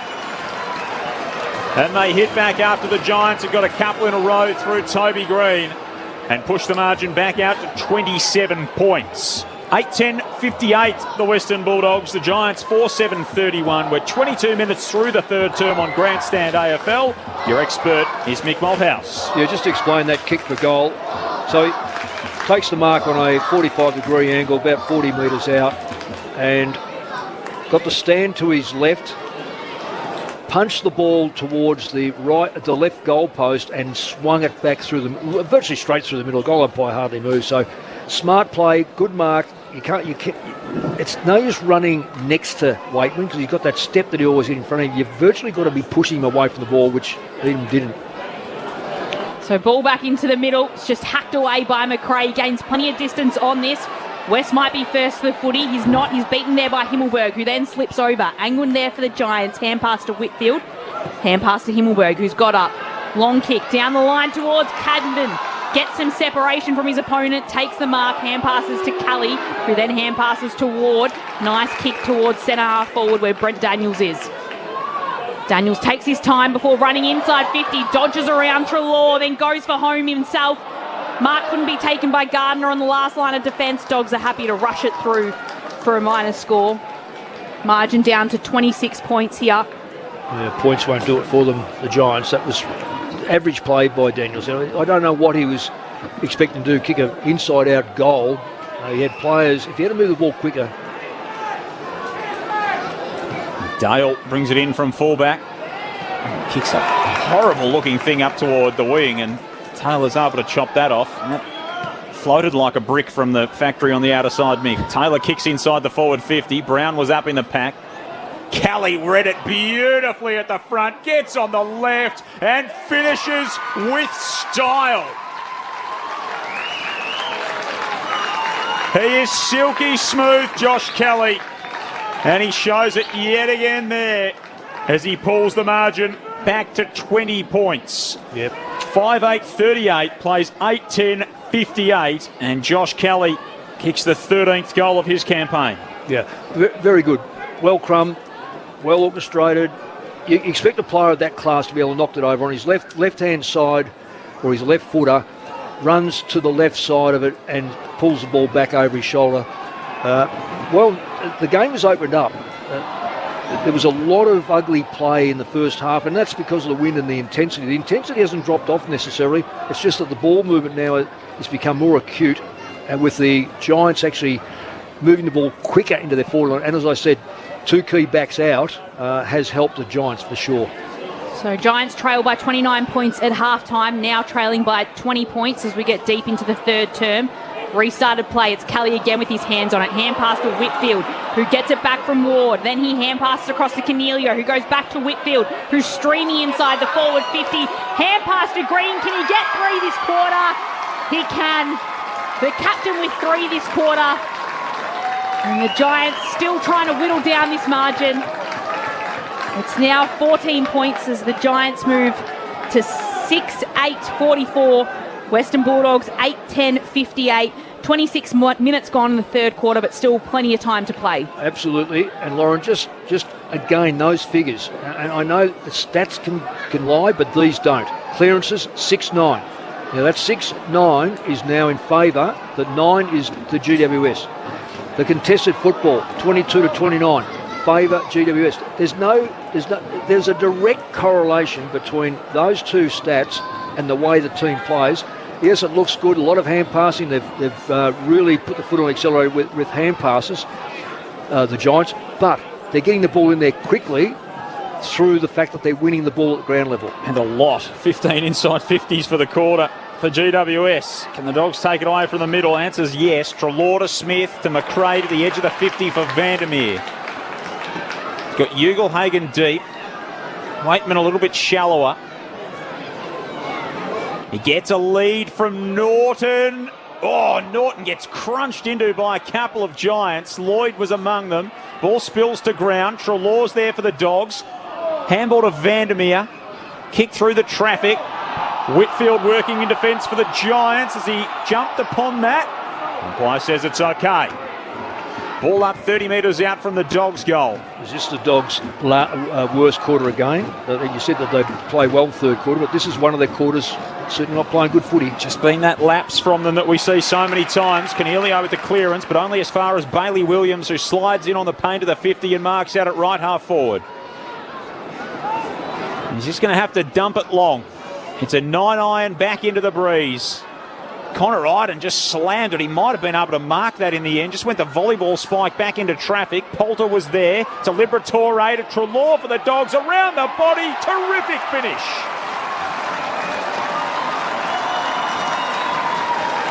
Adam Treloar nabs one back for the Western Bulldogs. His second of the afternoon. And that was right as they needed it. 20 points, the lead of the Western Bulldogs restored. 9-10-64 to 6-8-44. And we are 27 minutes through the third term. Well, there's a big spoil by, you called it? It was Iden. Big spoil who had absolute free access to a mark. He takes the mark, that ball is cleared. When you spoil a football, it is an unknown. It becomes a 50-50, which in this case, you go, if it's hit by a smart player like Treloar, he's going to hurt you, as he did, and finish it off with a goal, and they're so hard to come by. So, but not great judgment by the Giants. So Western Bulldogs with a late one to put that margin back out as the Giants look to reply here. It's Liberatore off the ground, socketed away, and the umpire paid a free kick going the way of Briggs the ruckman. So Briggs doesn't really know which way he wants to go, so decides to launch the ball inside 50. It was a 60-metre kick inside 50 to the hot spot. But the only one there was Bailey Williams for the Western Bulldogs. So he kicks to right half back towards Treloar, who chips forward to Dale. Still a long half back in the sunshine. He kicks forward to Duray. Hand passes to Poulter, who hand passes over the top of his opponent's head to Vandermeer. Holds onto the footy above his head, has to hand pass back to Poulter, who's taken over the boundary line for a throw-in just forward of centre wing for the Western Bulldogs. Yeah, Dogs just doing enough to control the game. There's been a bit of a run, certainly a run by the Giants, but they've just pulled it back a bit. Contested football now is falling a little bit more their favour. So floodlights on here at Eureka Stadium in the afternoon here in Ballarat as Bontempelli tries to grab the footy. Kelly tries to rip it from him. It's English that emerges with it. Hand pass to Bailey Smith, goes on a run. Flat kick inside 50. Mark won't be taken there by West. He'll follow the ball outside 50 though where Liberatore was. Hand pass back to Smith. Hand pass back to English. English dodges around. Hand passes to West, and West will be the one to kick the Bulldogs inside 50. Looking for a late goal. Scott Flew couldn't take the mark. Giants will try and clear it here. Lloyd tracking after the footy, very close to the boundary line. Just holds on to it, then kicks inboard towards right, half back for the Giants. Through the legs of Bontempelli, picked up by Daniel on the edge of the 50 to Williams. High kick inside the arc. Bashed away by Himmelberg for the Giants. Taken by Liberatore, ran into a couple. Bontempelli put the step on. Has a free kick to the Giants and advantage. Bedford comes bursting off half-back, kicks to half-forward. Out the back is Toby Green, runs through the 50. He has Riccardi in on goal. Kick finds him. Riccardi runs into the open goal. 2 for Jake Riccardi. And the Giants aren't done yet. 14 points the margin once more. 7-8-50. Plays 9-10-64. And that was the Orange Tsunami at its absolute best. Oh, was it ever. And it's no coincidence that once Green touches the football, something is going to happen. The crowd go up. They don't know. They didn't even have a chance to boo him when that was happening just then. So he created that goal. It was well, I shouldn't say that because it was created on the back line, but when it became one-on-one here in the half-foot flank, and as I said before, you've got to get your matchups right. Green destroyed his opponent, got the ball forward under pressure, and Riccardi kicks the goal. So he is a captain that wills his side to try to win the game, as does Bontempelli. So Giants might be able to go again here. As Briggs through hand pass to Kelly, taken down in a tackle, players surround the footy, and we'll have another ball up right in the middle of the ground. So margin still sticking at that 14 points, where each time it gets back to there, Western Bulldogs have been able to push it out one further. It was Treloar basically rucking there for the Western Bulldogs. Smith can pick up the footy, hand pass it to Liberatore, who hand passes back to Dale. Just slams it on the boot. Inside 50, Ugelhagen at the front, but couldn't mark. West can pick it up, hand pass to Norton, hand pass to Waitman. He's crunched by Haynes, who's on the field, and the ball will go out of bounds for a throw-in very deep inside the Western Bulldogs forward 50, leading by 14 points late in the third quarter. Oh, some heavy stuff in there. That was brilliant stuff. For those that aren't watching, there was some real big body contact. All fair. Waitman could have run into open goal, but just got a real great hip and shoulder. Aaron Cadman's been subbed off, which is why Nick Haynes is on the field, as Lauren told you. And Waitman, he went crashing into that contest from the stoppage. Ward a clearing kick for the Giants. Running onto it was Lobb. Picked it up, handball inside forward 50. Back to Callan Ward. Now to Daniels, now to Cornelio, and the orange tsunami is breaking once more. Bedford's got it at half forward. Through the 50. Looks inside the arc for Green, who's lifted his side and can go back and stick his fourth through for the quarter and make it a single-figure ball game. Well, Duray was on him. You feel sorry for Duray in that area. He's playing in front of him, playing in front. Green probably didn't even think he's going to get that ball. It was just a great play to get the ball across to him. Toby Green for his fourth of the quarter. 35 out, directly in front. Got it! And the skipper's rising to the challenge and dragging his side back into the contest. 8 points the spread. 8-8-56, plays 9-10-64, almost three-quarter time. And Toby Green in this quarter alone, 7 disposals, 2 marks, a couple of tackles and 4 goals won. Yeah, quite amazing. He's just simply a great player. At the end of the day, he just knows how to will himself into the contest. And he seems like he thrives in these moments. He does. Backs against the wall. Yeah. Well, it was so open, that forward line. Again, the Dogs were overly aggressive on their back line, pushed too far up and left great holes in the ground for the Giants to run into. So Giants can't concede here if they want to keep this winning streak alive. Looking for 7 with Ward out of the middle. Hand passes to Himmelberg. Hand pass to Haynes. Hand pass to Ash. Taken in a tackle by West. The 2 on the ground. The corner of the centre square. The umpire will come in and throw the ball up. Not long to go in the third quarter. Thrown up. Briggs taps it down. Diving on top of the footy there. And there's Treloar holding on to it as the siren sounds for three-quarter time. A quarter in which the Giants worked back their deficit thanks to 4 goals from their captain, Toby Green. Margin now just 8 points, with the Giants 8-8-56 trailing Western Bulldogs 9-10-64. The goal kickers for GWS, led by that 4 from Toby Green, a couple to Jake Riccardi, 1 to Callum Brown and 1 to Josh Kelly, while for the Western Bulldogs there's a couple to Adam Treloar, 2 to Tim English, and singles to Johannesson, Norton, West and Bailey Smith. 6 goals, 3 in that third term for the Giants. Their equal best third quarter of the season. You have to go back to round 1 to see when they did the same.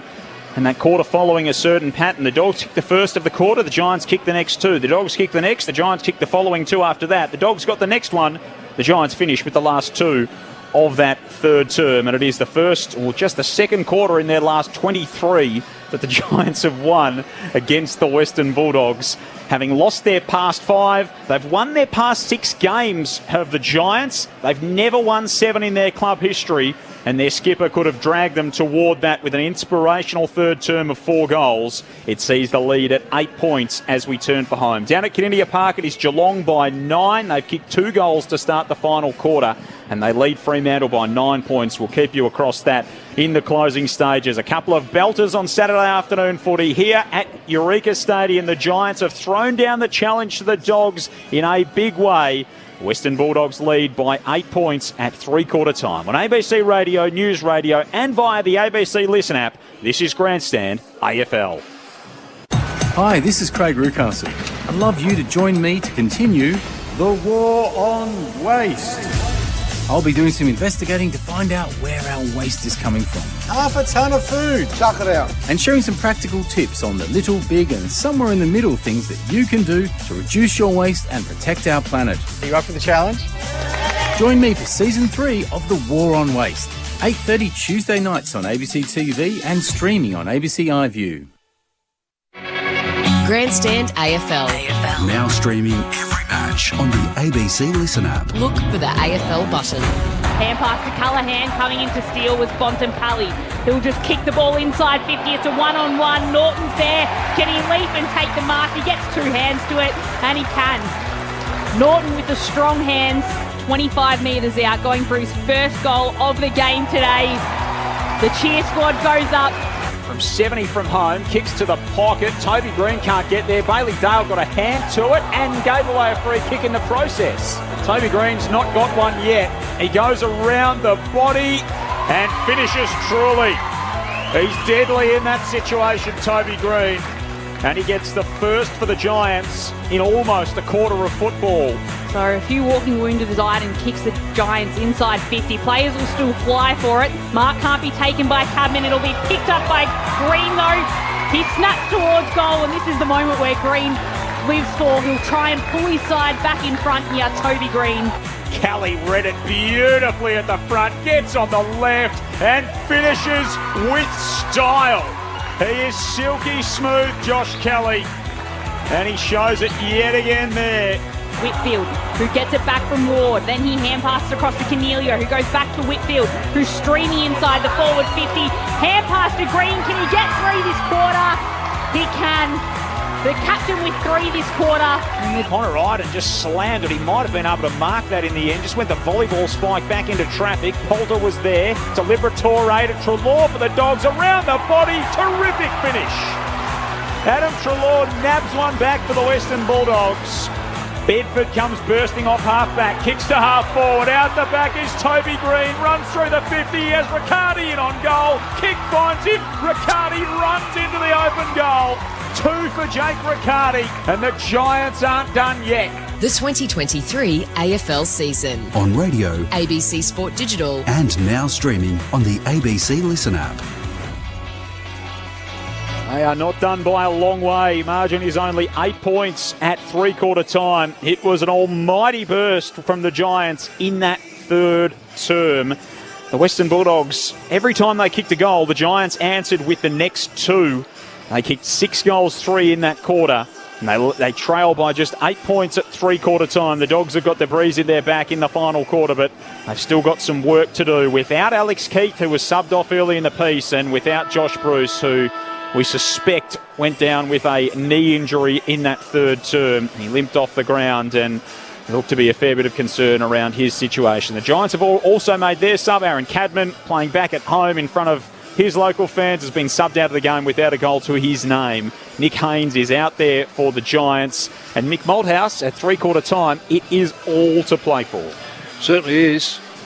We mentioned at half-time, when are the Dogs going to have their bad quarter? Well, you'd almost suspect that was a bad quarter. I don't think they played particularly bad. What they didn't do was capitalise on a midfield that was dominant in the first half. And if I looked at the third quarter stats, straight away you see a difference. Cornelio ends up being on the top, as does Kelly.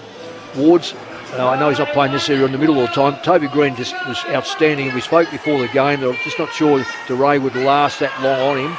But again, this game's still in control by the Dogs. They've got the breeze, but if the Giants get run and carry, this game will go right to the death.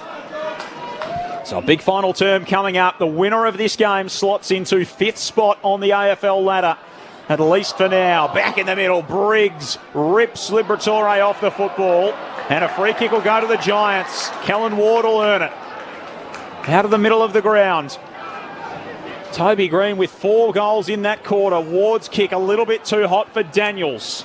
Almost spilt to Haynes, who dives back on top of it and wrenches it free. Gets the handball to Daniels, pokes it to the pocket, finds the chest of Riccardi. Almost impossible to kick the ball from here. It's got to be an unbelievable fluke to kick a goal from there. So it'll be interesting to see the Dogs if they're alert for a short pass, because he's going to have to pass this off, really. If you were going to have anywhere to have a shot from today, it wouldn't be this spot. Jake Riccardi, right forward pocket, hard up against the boundary line, floats across the face, into the lap of Green, who kicks his 5th. It's held up in the breeze. Toby Green was the only one awake to it. He's walked into an open goal and put it through. They're going to review this. Umpire's call is a point that he's marked it over the line. Yep. And it looks like he has. Looking at this angle, we can see it just looked too easy. It looked too easy, but doesn't that tell you something about the Dogs not being aware? And who's on him? So a behind to the Giants to start the term makes it a 7-point ball game, and Toby Green a couple of centimetres away from having his 5th. I'm just watching Briggs and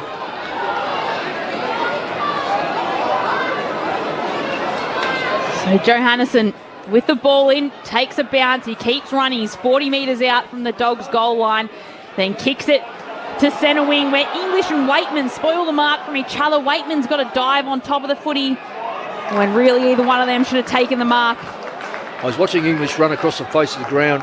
Briggs couldn't go with him, and he was getting blocked. So that kick was to English, who did drop that mark. And here's Whitfield again for the Giants. He switches the kick towards Buckley. In the centre square of the ground, he goes. He had some pressure coming from Vandermeer. Had to kick inside 50. Deep inside 50, kicks it. Brown's around there for the Giants, can pick it up, but can only hand pass it. Trelaw's around for the Western Bulldogs, trying to shove players out of his way. He's tackled by Brown, and the umpire will come in to throw the ball up 45 metres out from Western Bulldogs' goal, leading by 7 points a couple of minutes into the final quarter here. Only a point in it down at Caninia Park. Cats by one solitary point, 58 plays 57 at the stoppage. Daniels dives on top of it. Ward got a kick away, intercepted by Cleary. Playing his first game for the season, his first since round 18 of last year, and he was the sub in his past 2 games unused. So the last time he actually hit the field was round 10 of last season before today, after a big performance in the VFL last week. His kick out wide to the wings being turned over.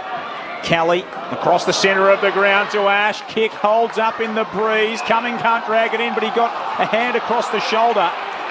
Callan Ward didn't want to take the advantage, and Isaac Cumming can set things up from the centre for the Giants.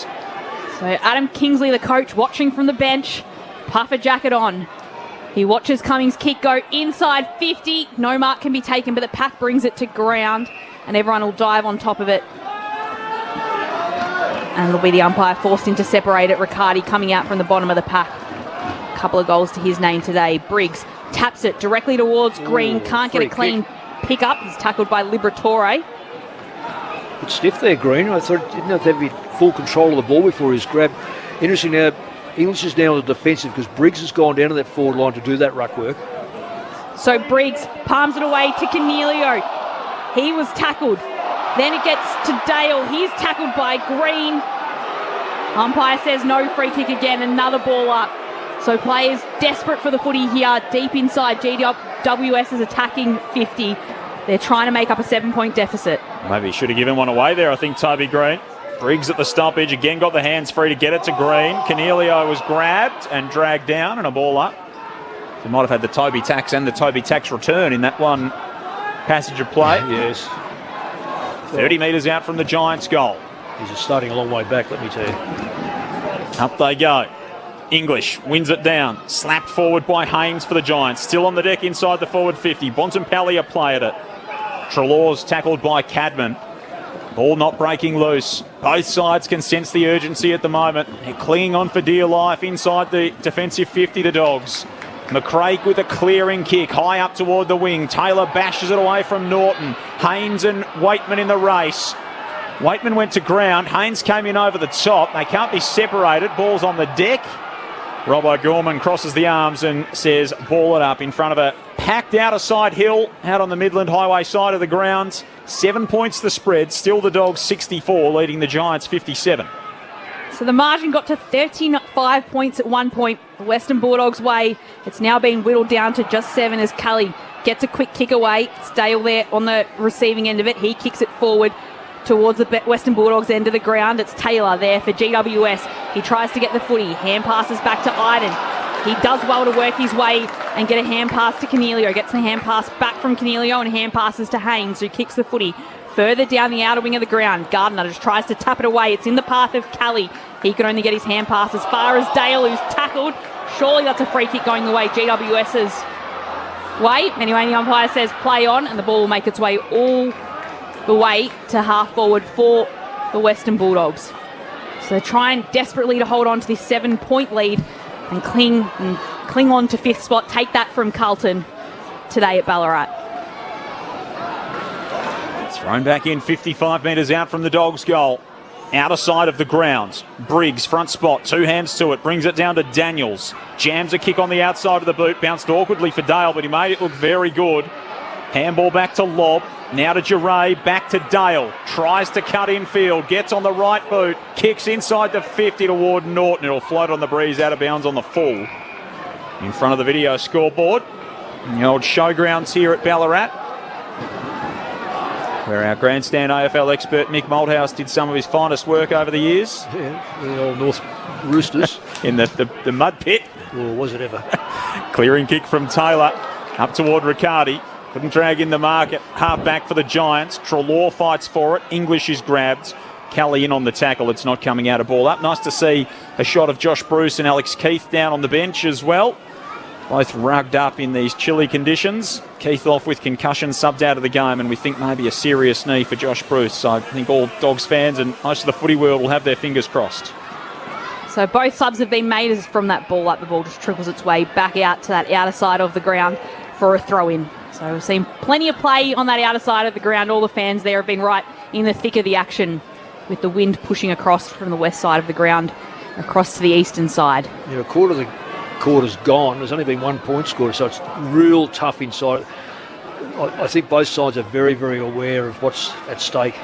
From the throw-in, Briggs might have taken your advice, Mick, and he's just punched it as far as he could. Yeah, well, just don't let a side settle. You've got to get them second guessing, and that's by opening it up means that then you can have a player on the fly running onto those sort of things. So Mick Malthouse, your expert on grandstand AFL, is again Briggs rises highest, and he just punches it, pummels it. It goes over the boundary line. We're going to have another throw-in around that outer side of the ground as Briggs does that twice in a row. Still Western Bulldogs with a 7-point lead 8 minutes into the fourth quarter. English and Briggs both hands on their knees, leaning over as they set themselves in ruck. They've done a mountain of work this afternoon, the two big men. And they both didn't make it there in the end. It bounced in front of them both. English got the clearance, had it knocked out of his hands by Kelly. Scooped up by Liberatore. Kick around the body's a low one. Ash tracks it back toward the defensive 50. Clean gather. Handball to Taylor.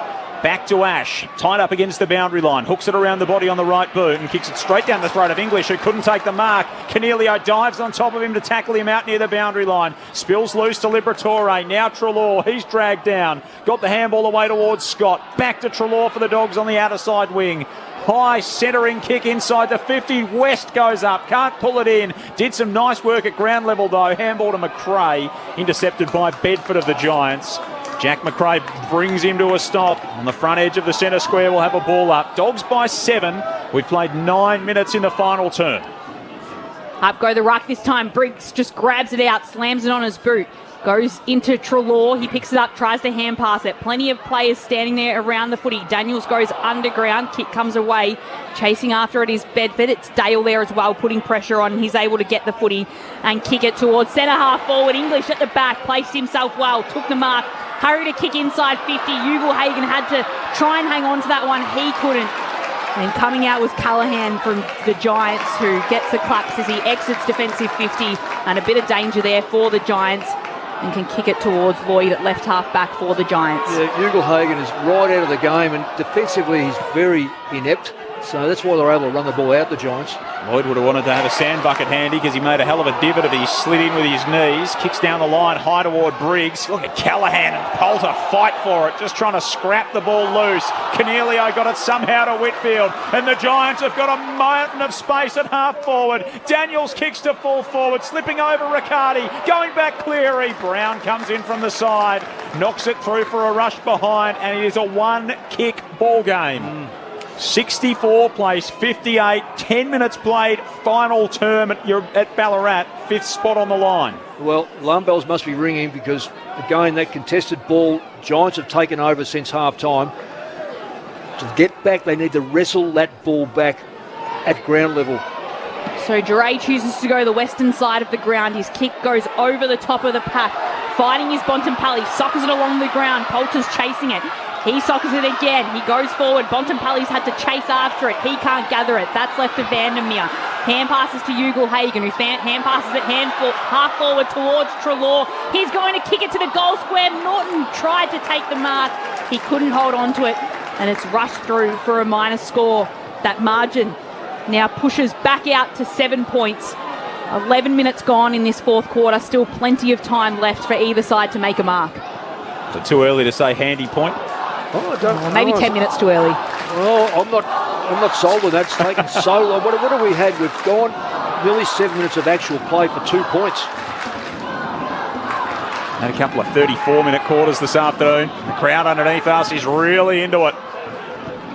Ash drives it in from fullback for the Giants. Straight to English. Brought it down to Dale. To Bontempelli around the body. Norton front spot. Taylor got a hand in. And it's spilled to Waitman, who runs in toward goal and misses to the right-hand side. Another opportunity gone begging for the Dogs. 8 points the lead. 66 plays 58. 12 minutes played. Final term. 5 points for the quarter. Great pressure. Not a great game, but then again, the conditions are probably adding to that. Ash takes the game on himself from the back line, tries to get distance on his kick, gets it out to half-back where the ball plays around. Trelaw able to pick it up there. Curve a kick inside 50 again towards Norton. Giants players all crowded around. It was well done by Iden. Hand pass across to Cumming, hand pass across to Perryman. On this western side of the ground, puts it in front of Bedford, who just goes for a run. He's got Brown all alone in front of him. Hand passes to Brown, who's running through half forward right now. Where does he choose to make his kick? He kicks it to Riccardi, and he takes the mark. He's directly in front of Riccardi. And now's the moment for him to put his third through for the day. Has Toby Bedford ever thought of the Olympics 100 metres? He is lightning. When you carry the football and bounce it, you automatically slow, but he went another yard in front. It was outstanding run by the Giants. Kingsley wanted Riccardi to bring the ball to ground. Today he's got two already, and now he's got three. The Giants are making their comeback here at Ballarat today, and the margin is just 2 points in this final quarter. It's 9-12-65 playing the Giants, 9-10-64. 13 minutes gone in this final term. Brilliant play. That ball, for all intents and purposes, could have been. It was deep in the defence for the Giants. They were able to bring the ball out through some intelligent hand passing, and then a couple of nice kicks that broke up the defence of the Dogs. They just didn't have the extra number there. So the Giants, with the extra number running down in front of us, that's the closest we've got to the play today. And then it opened up. Green, beautifully done by Green. He ran away from the ball and took a player with him, so Riccardi was able to end up into the space. The kick from Brown could have put it straight to the path of the defender, but he actually wrong-footed him and put it on the other side. Riccardi led back to goal and grabbed it. And the Giants are back within 2 points, having trailed by 35 after the Dogs kicked the first goal of the third term. Haynes has got it on the wing outer side. Kicks up toward half forward. Geray knocks it away from Green. Lob comes in, needs to get rid of it. Did so by hand. Freed the arms to Scott. To Bontempelli, whose kick up the line is marked by Perryman. They have never won 7 in a row in club history, the Giants. They're 2 points behind the Dogs, sitting on a 6-game winning streak. Himmelberg pokes it to Callaghan, 75 from home. Back to Himmelberg on the front edge of the square. Now out to Cornelio, who's stationary at right half forward. Kicks to the pocket. Toby Green's there. Riccardi comes soaring in over the top. Bontempelli can't mark. There's a wake of bodies in that forward pocket. They're all up and going now. So the last thing they need the Dogs is another backline play to go down. Bailey Williams, the last of them to get to his feet, and the ball will be thrown back into play. Deep forward for the Giants. They trail by 2, 25 out from their goal. You can start to feel the tension here in a packed Eureka Stadium. Ball tossed in, Kelly overruns it. It'll be another throw up right onto the boundary line. I just can't believe the transformation in this game. For all intents and purposes, at half-time, the Dogs were just floating through. Now they've just stopped, and they can't wrestle. They can't wrestle control back. Giants are all over them. So Bedford wrapped up Dale, which means we'll have a throw up about half a metre in from the boundary line. It's going to be very close, and in fact, it'll be taken over the boundary line for a throw-in. The Kardinia Park Loz, Dockers by 7 points. 3 minutes left in that game. 10-11 to 9-10. Lockie Schultz putting them a couple of points to the good a couple of moments ago. In competition for game of the round or game of the day. We've got the close one. As the ball's thrown in again, this is going to be locked inside 50. Will it be a free kick Western Bulldogs way? No. Good umpiring that. So Doggies fans wanted a height to Geray. Doesn't get it. Again, we'll have a ball up. So English just strikes it down towards McRae. Tries to get a hurried hand pass away to Scott. He can only trap it. Goes back to Dale, who kicks the ball outside 50. Waitman takes a high skying mark at left half back for the Western Bulldogs, holding on to a 2-point lead, 16 minutes played. Yeah, good play by Waitman to come up the ground because they weren't getting the ball into their forward line, so always good to come up as a half forward. Waitman short to Smith, low kick cut off by Cumming, who stepped in front of Daniels and fisted it out toward the boundary line where it'll be thrown back in. Giants kicked 6 goals in that third term. So far in the final quarter, they've got the only goal scored. The lead is 2 points of the Dogs, who led by 29 at half-time and by 35 early in the third. Here's Callahan bursting away from the stoppage, kicks blindly inside the forward 50. That's a bad kick. Broke beautifully from the stoppage, but just kicked it straight down the throat of the extra that the Dogs had in the back 50. It was Ryan Gardner on that occasion who outlets to Giray, kicks long down the outer side wing. Iden got 2 hands to it, brought it down. English handballed out wide looking for Scott, who was cruising past but couldn't reel the football in. And it goes out for a throw-in. Outer side of the ground, Dogs also marginally into attack. 66 plays 64, the winner of this game to take 5th spot on the table. So much on the line as, again, that ball just bounces in front of the 2 rucks. It's Haynes able to gather for GWS. Just shoves the ball on the boot in front of Cornelio, who can pick it up in a little bit of space. Hand passes it away to Keith. Gets the hand pass back, Cornelio, and then darts the ball inside 50 towards Green. Nearly had it, but then it slipped out of his hands. He's tackled by 2. Was he taken high? No, says the umpire. A ball up 40 metres out from the Giants' goal. So Green amongst it already has 4 today, 4 in that third quarter to get his side back in it as Briggs taps it away. It's only into the path of Williams, though, who can clear a kick outside of defensive 50 for the Western Bulldogs. It's a high kick that gives the Giants a chance to hold on to it, but it's cleared away by the Dogs onto the centre wing. Norton there up, uses his height to bring it down. Cornelio's there as well. He's taken to ground. And we'll have a ball up at centre wing, still 2 points in it. And not a lot of scoring going on from either side. Yeah, 12 minutes of play, 1 goal. And that shows the intensity, and I mean intensity. There's no one can get free, and there's great tackling, great defensive work by both sides. Slapped into the centre from the stoppage by Briggs. Free kick and advantage going to the Dogs. McRae, handball to Smith, and now to Vandermeer at left half forward. Wants to look inside, runs a pirouette. Hooks the kick high inside the forward 50. Oh, West almost with a big rise. Waitman did the roving, threw it on the boot toward the goal square for the Dogs. Fighting for it is Whitfield. Handball away was good to Cumming. Kick to half back and Bedford. What a great mark, and just to make the pace to get there. That ball should never have been marked, honestly. Slid in and took the mark acrobatically. Handball off to Callahan. Kicks down the line. An awkward one for Williams to take. He did enough on the half volley though to collect it, bang it back the other way. Buckley pushed off it by West inside defensive 50 for the Giants. Now it falls to Himmelberg and to Whitfield. He can outlet to Keefe on the outer side. So Whitfield finds Keefe, takes the mark. He's at centre wing, urges his teammates to come forward, and then he tries to find Lloyd. It wasn't a good kick though, which leaves Lloyd with plenty of work to do. He was being chased down by Bontempelli, and it's the Dogs that might do well here. McRae chasing after it. It'll be the Giants going back inside 50 here though via Keith. He kicks them deep inside 50. Desperate stuff. It's Gardner this time for the Western Bulldogs. He tried to clear it from the defence. High skying ball, and it's Ward who sat back at the drop for the Giants and has the chance now to put GWS in front. Well, Lauren, I'll just say this, that for 2 umpires staring at that contest, that was a free every day of the week to one of the Footscray, one of the Western Bulldogs. Almost ripped his arm off. He not only ripped his arm, he hadn't even touched the football at that stage and then got interfered with it. I just don't get that. That happens in the goal square, they'll pick a free kick out. It happened 30 metres out, and I've got to say, the consequence of that is this mark and shot on goal. So Ward, the former Western Bulldog, from directly in front, puts everything into his kick, and it's just offline. So just the one behind, and it brings the Giants to a margin of just 1 point here. They trail the Western Bulldogs by 1 point with 21 minutes gone in the fourth term. Maybe a little bit of footballing justice as Callan Ward missed the set shot at Cardinia Park. Fremantle have beaten Geelong.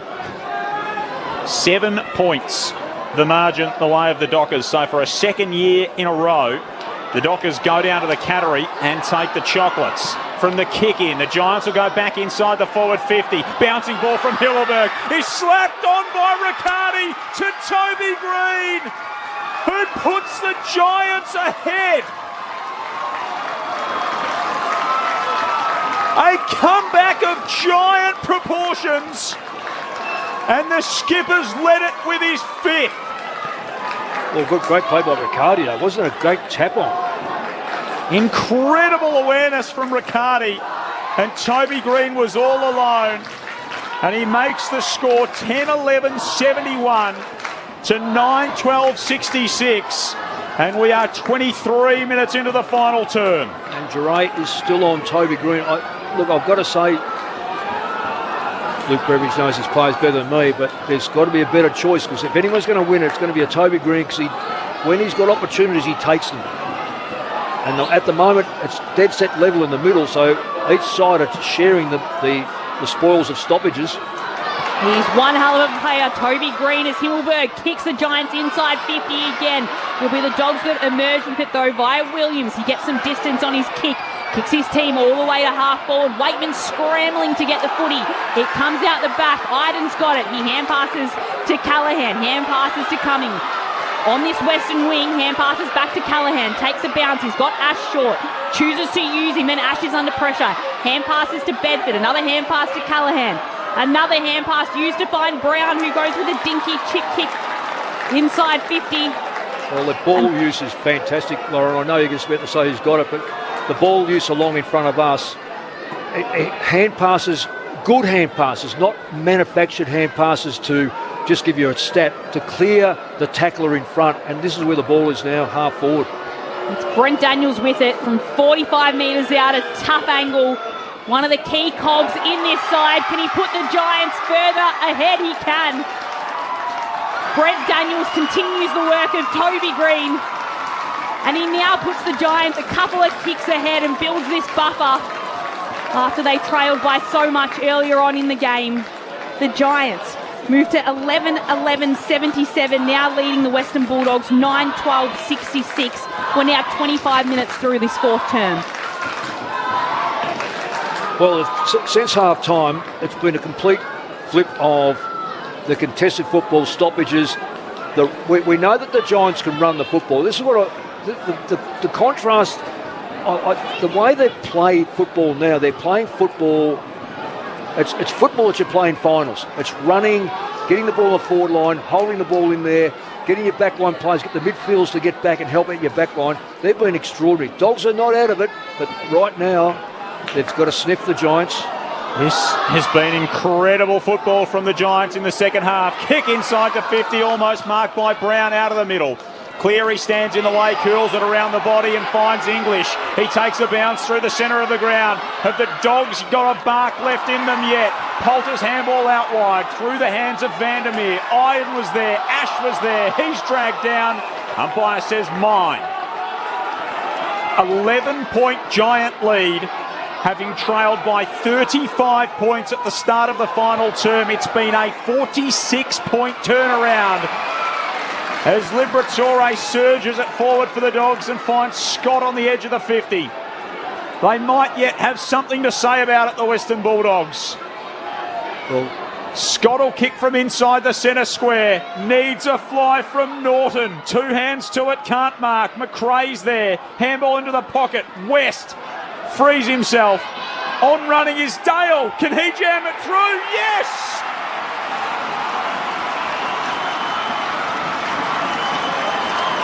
There's still some dog in the fight. 5 points the margin again. And the Western Bulldogs priming themselves for one last surge. 10-12-72. Trailing GWS 11-11-77 at the 26-minute mark of the final term. He's been good all day, Dale. His use of football has always been reasonably high standard. His run off the back line's been good. In fact, he's probably, this quarter he's had 10 possessions. I'd almost suspect that he's probably the highest possession getting player for the Dogs, which is a bit strange given that, yes, he is. In fact, he's had 36 possessions. Just 5 points in it as English grabs it out of the ruck, kicks his side to centre half forward. The ball will bounce inside Western Bulldogs 50. Can't be taken by Ugle-Hagan. The Giants doing their best to hold on to it. There was Ash. Hand passes. It's picked off by Trelaw. He hand passes it to West, who hand passes it to Ugle-Hagan, who kicked too quickly, absolutely sprayed it. And the margin now down to 4 points. 4 points with 3.5 minutes. Plenty of time. So 27 minutes gone in this final term. The Western Bulldogs have lost their lead, now trailing by 4 points. Whitfield from fullback for the Giants. Kicks in to the outer side. Liberatore was there. Slapped inside forward 50 by Scott. Picked up by Himmelberg of the Giants. Been good, Himmelberg. Handball out to Cornelio. High kick up the wing. Williams sits under it. Brown got a shove through the pack. It's over and out for a throw in. And all of Eureka Stadium collectively takes a breath. 73 plays 77. The Giants with another 3 goals in the final term. The goal to Dale, the only one the Dogs have kicked in this final quarter. Briggs and English. Again they do battle and again they both miss it. Opens the door for Haynes to come through. Got grabbed by Dale. Footy turned over by the Dogs. Trelaw inside the 50. Iden slams it away. Only as far as Anthony Scott. Spins one way the other. Around on the left boot. High kick to the edge of the 50. Knocked down by Bontempelli. Spills to Liberatore. Got the arms free. Socket away by Whitfield though. Finds Josh Kelly, who rams it toward half forward. Green got rid of Giray. Bouncing ball for Riccardi. Now the handball to Toby Green. 65 from home. Daniels running back toward goal. Kick at his bootlaces. Picked up by Daniels. Centering kick to Bedford. 30 from home to seal it. Not quite. It's across the face, but it's marked by Brown. It's marked by Brown in the left forward pocket. He's 20 metres out, and he'll soak every second up that he can. He really has to. If he nails this, this is going to be a long way back for the Dogs. It's not an easy kick. You'll think. Here he comes around on the right boot, and he's hit the post. Minor score, 5 points the margin. 78 the Giants, 73 the Dogs. They get the footy back with about a minute and a half remaining. And Dale, the most recent goal scorer for the Doggies, takes it from fullback, kicks to English. English just bangs it on his boot, gets his side, inside 50. Iden there, picks up flex, and he'll get the free kick for around the neck against Latham Vandermeer. So Iden holding on to the footy at centre half back for the Giants. Chips it across to Buckley. Chips it slightly forward to Whitfield. A strong defensive unit that we've seen today. And he chips it forward towards Cumming. On this western wing, the Giants taking it slowly as they hold on to this 4-point advantage. He goes long to left half forward. Up rises Briggs. The ruckman takes the mark at left half forward for his team. He's not in any rush. The umpire tells him to hurry up. So he'll just go deep inside 50. See if one of his teammates can take a mark. Up went Riccardi. He couldn't grab it. Green's there at the drop. Spins one way. Goes the other. Hand passes it across to Brown, who hand passes it forward towards Bedford. And Bedford hand passes under pressure. Out of bounds. We'll have a throw in very deep inside. The Giants attacking 50. Not long left to go in this match. And it's the Giants leading by 4. All the Giants are coming back. If they allow a dog play to run that ball with this wind, I don't know, it's great tactics to bring everyone back. Ball tossed back in. Daniels burrows his head over, trying to find the football. Can't wrench it free. They all pile on top. We will have a baller coming up next for most of our audience on ABC Radio in Ballarat. It's Gold Coast and Brisbane For our listeners on News Radio, you'll be headed back to your regular programming, and good luck getting more value out of that when you have this afternoon. Iden in the centre of the ground as the Dogs clear the defensive 50, bashes it back toward half forward. And a strong tackle's laid by Riccardi on Cleary. And we will have a ball up in the centre square. 5 points the margin. Giants up in this ball game, but the Dogs take the clearance. Johannesson to Scott, inside the 50, Haynes. He's a good play to have as your sub. What an intervention from Nick Haynes, the former All-Australian, to Himmelberg, who kicks along the boundary line as he tried to keep it in. No! Gracious me. Umpire says no. Free kick to the Dogs on the outer side on the wing. Handful of seconds remaining. Is there another twist in this game? Johannesson knows he just has to go. Shoves it inside 50. Norton can't take the mark. The siren sounds. And it marks an incredible come-from-behind victory here for the Giants. Winning again on the road in Ballarat. There's a big sound from the west of the town. It's the sound of the mighty Giants. Feel the ground is shaking. The other teams are breaking in their boots before the Giants. We take the longest strides and the highest leap. We're stronger than the rest. We're the greater Western Sydney Giants. We're the biggest and the best. And we will never surrender. We'll fight until the end. We're greater than the rest. Down by 35 points and then winning by 5 points. It's the Giants' biggest comeback from half-time, surpassing their win against Adelaide early this season. It was a Toby Green-inspired comeback. He kicked 4 goals in the third quarter and recorded 5 for the match.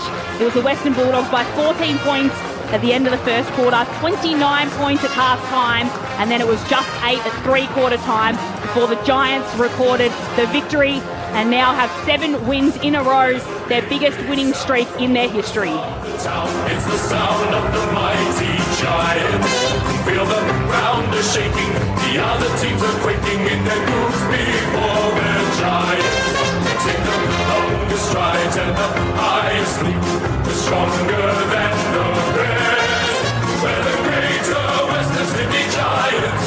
We're the biggest and the best. And we will never surrender. We'll fight until the end. We're greater than the rest.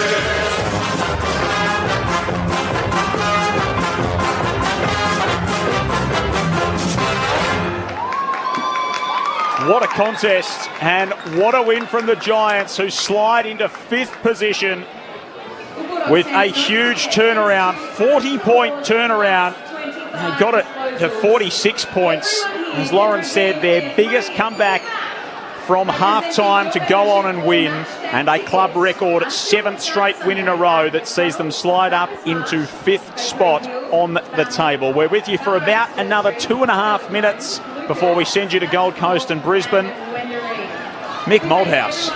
Wow. Well, half-time, 6-10, 2-5. Dogs kicked 4 goals 3. Giants kicked 9 goals 7. That's Toby Green kicked 5 on himself by himself. 5 himself, but he terrorised the back line. Admittedly, they lost 2 players, the Dogs, and I'm not sure they're not good. One's not a good injury. The Dogs will be kicking themselves over this. They had full control of the game. They had full control of the stoppages. They were the hunter. After half-time, it was all of a sudden the Giants started to clean the ball up in the middle, and that's one of the reasons why I've been able to it's been difficult to give the 3 votes, because the game was in contrast on both sides. There's going to be mistakes made on who should get votes in this game. But at the end of the day, the thing that won it for the Giants was, one, the steadiness in the end. Could have panicked game. I reckon the wind certainly dropped. Yep. But you've still got to score. And to score 3 goals, 4 in the last quarter to only 1 goal 3, the hungriest side won the game. And the hunger was at the stoppages. The hunger was at the fallen ball. The hunger was to keep the ball inside the front 50. And the Giants were just extraordinary at that in the... I think it's just a full credit to the way things have worked out with their coach, the way they took they're the only side to be beaten by West Coast. Yep. They'll be looking at that thinking, well, you know, why we're the only ones? But it's a new coach trying to introduce a new system, and the new system's been well adopted, and I reckon it's been well adopted by the captain who's set the agenda. Your rapid fire votes, 3, 2, 1? Yes, I gave 1 to Green. It could have been more, and I could have given Kelly 1. I could have given English 1. Trelaw, I thought Liberatoria was outstanding, but I'll give him 1 to Green, 2 to Dale off a half-back flank, and I give Cornelio, he was good most of the day, but certainly good. He was fantastic in the last quarter when it mattered. Mick, great fun. Good to be back here in Ballarat with you. We can all take a breath after that. Thanks to Loz, thanks to Jules pushing the buttons here, to Mitch back in the studio. What a win for the Giants. 7 in a row they've won. They're in 5th spot. They get the job done with a huge turnaround by 5 points over the Doggies. Next for our listeners on ABC Radio, you are headed to the Q Clash with Brett Sprigg leading up the team. For the rest of our audience, you're headed to your usual programming on News Radio as we take you now to Brett Sprigg and Michael Price at Carrara.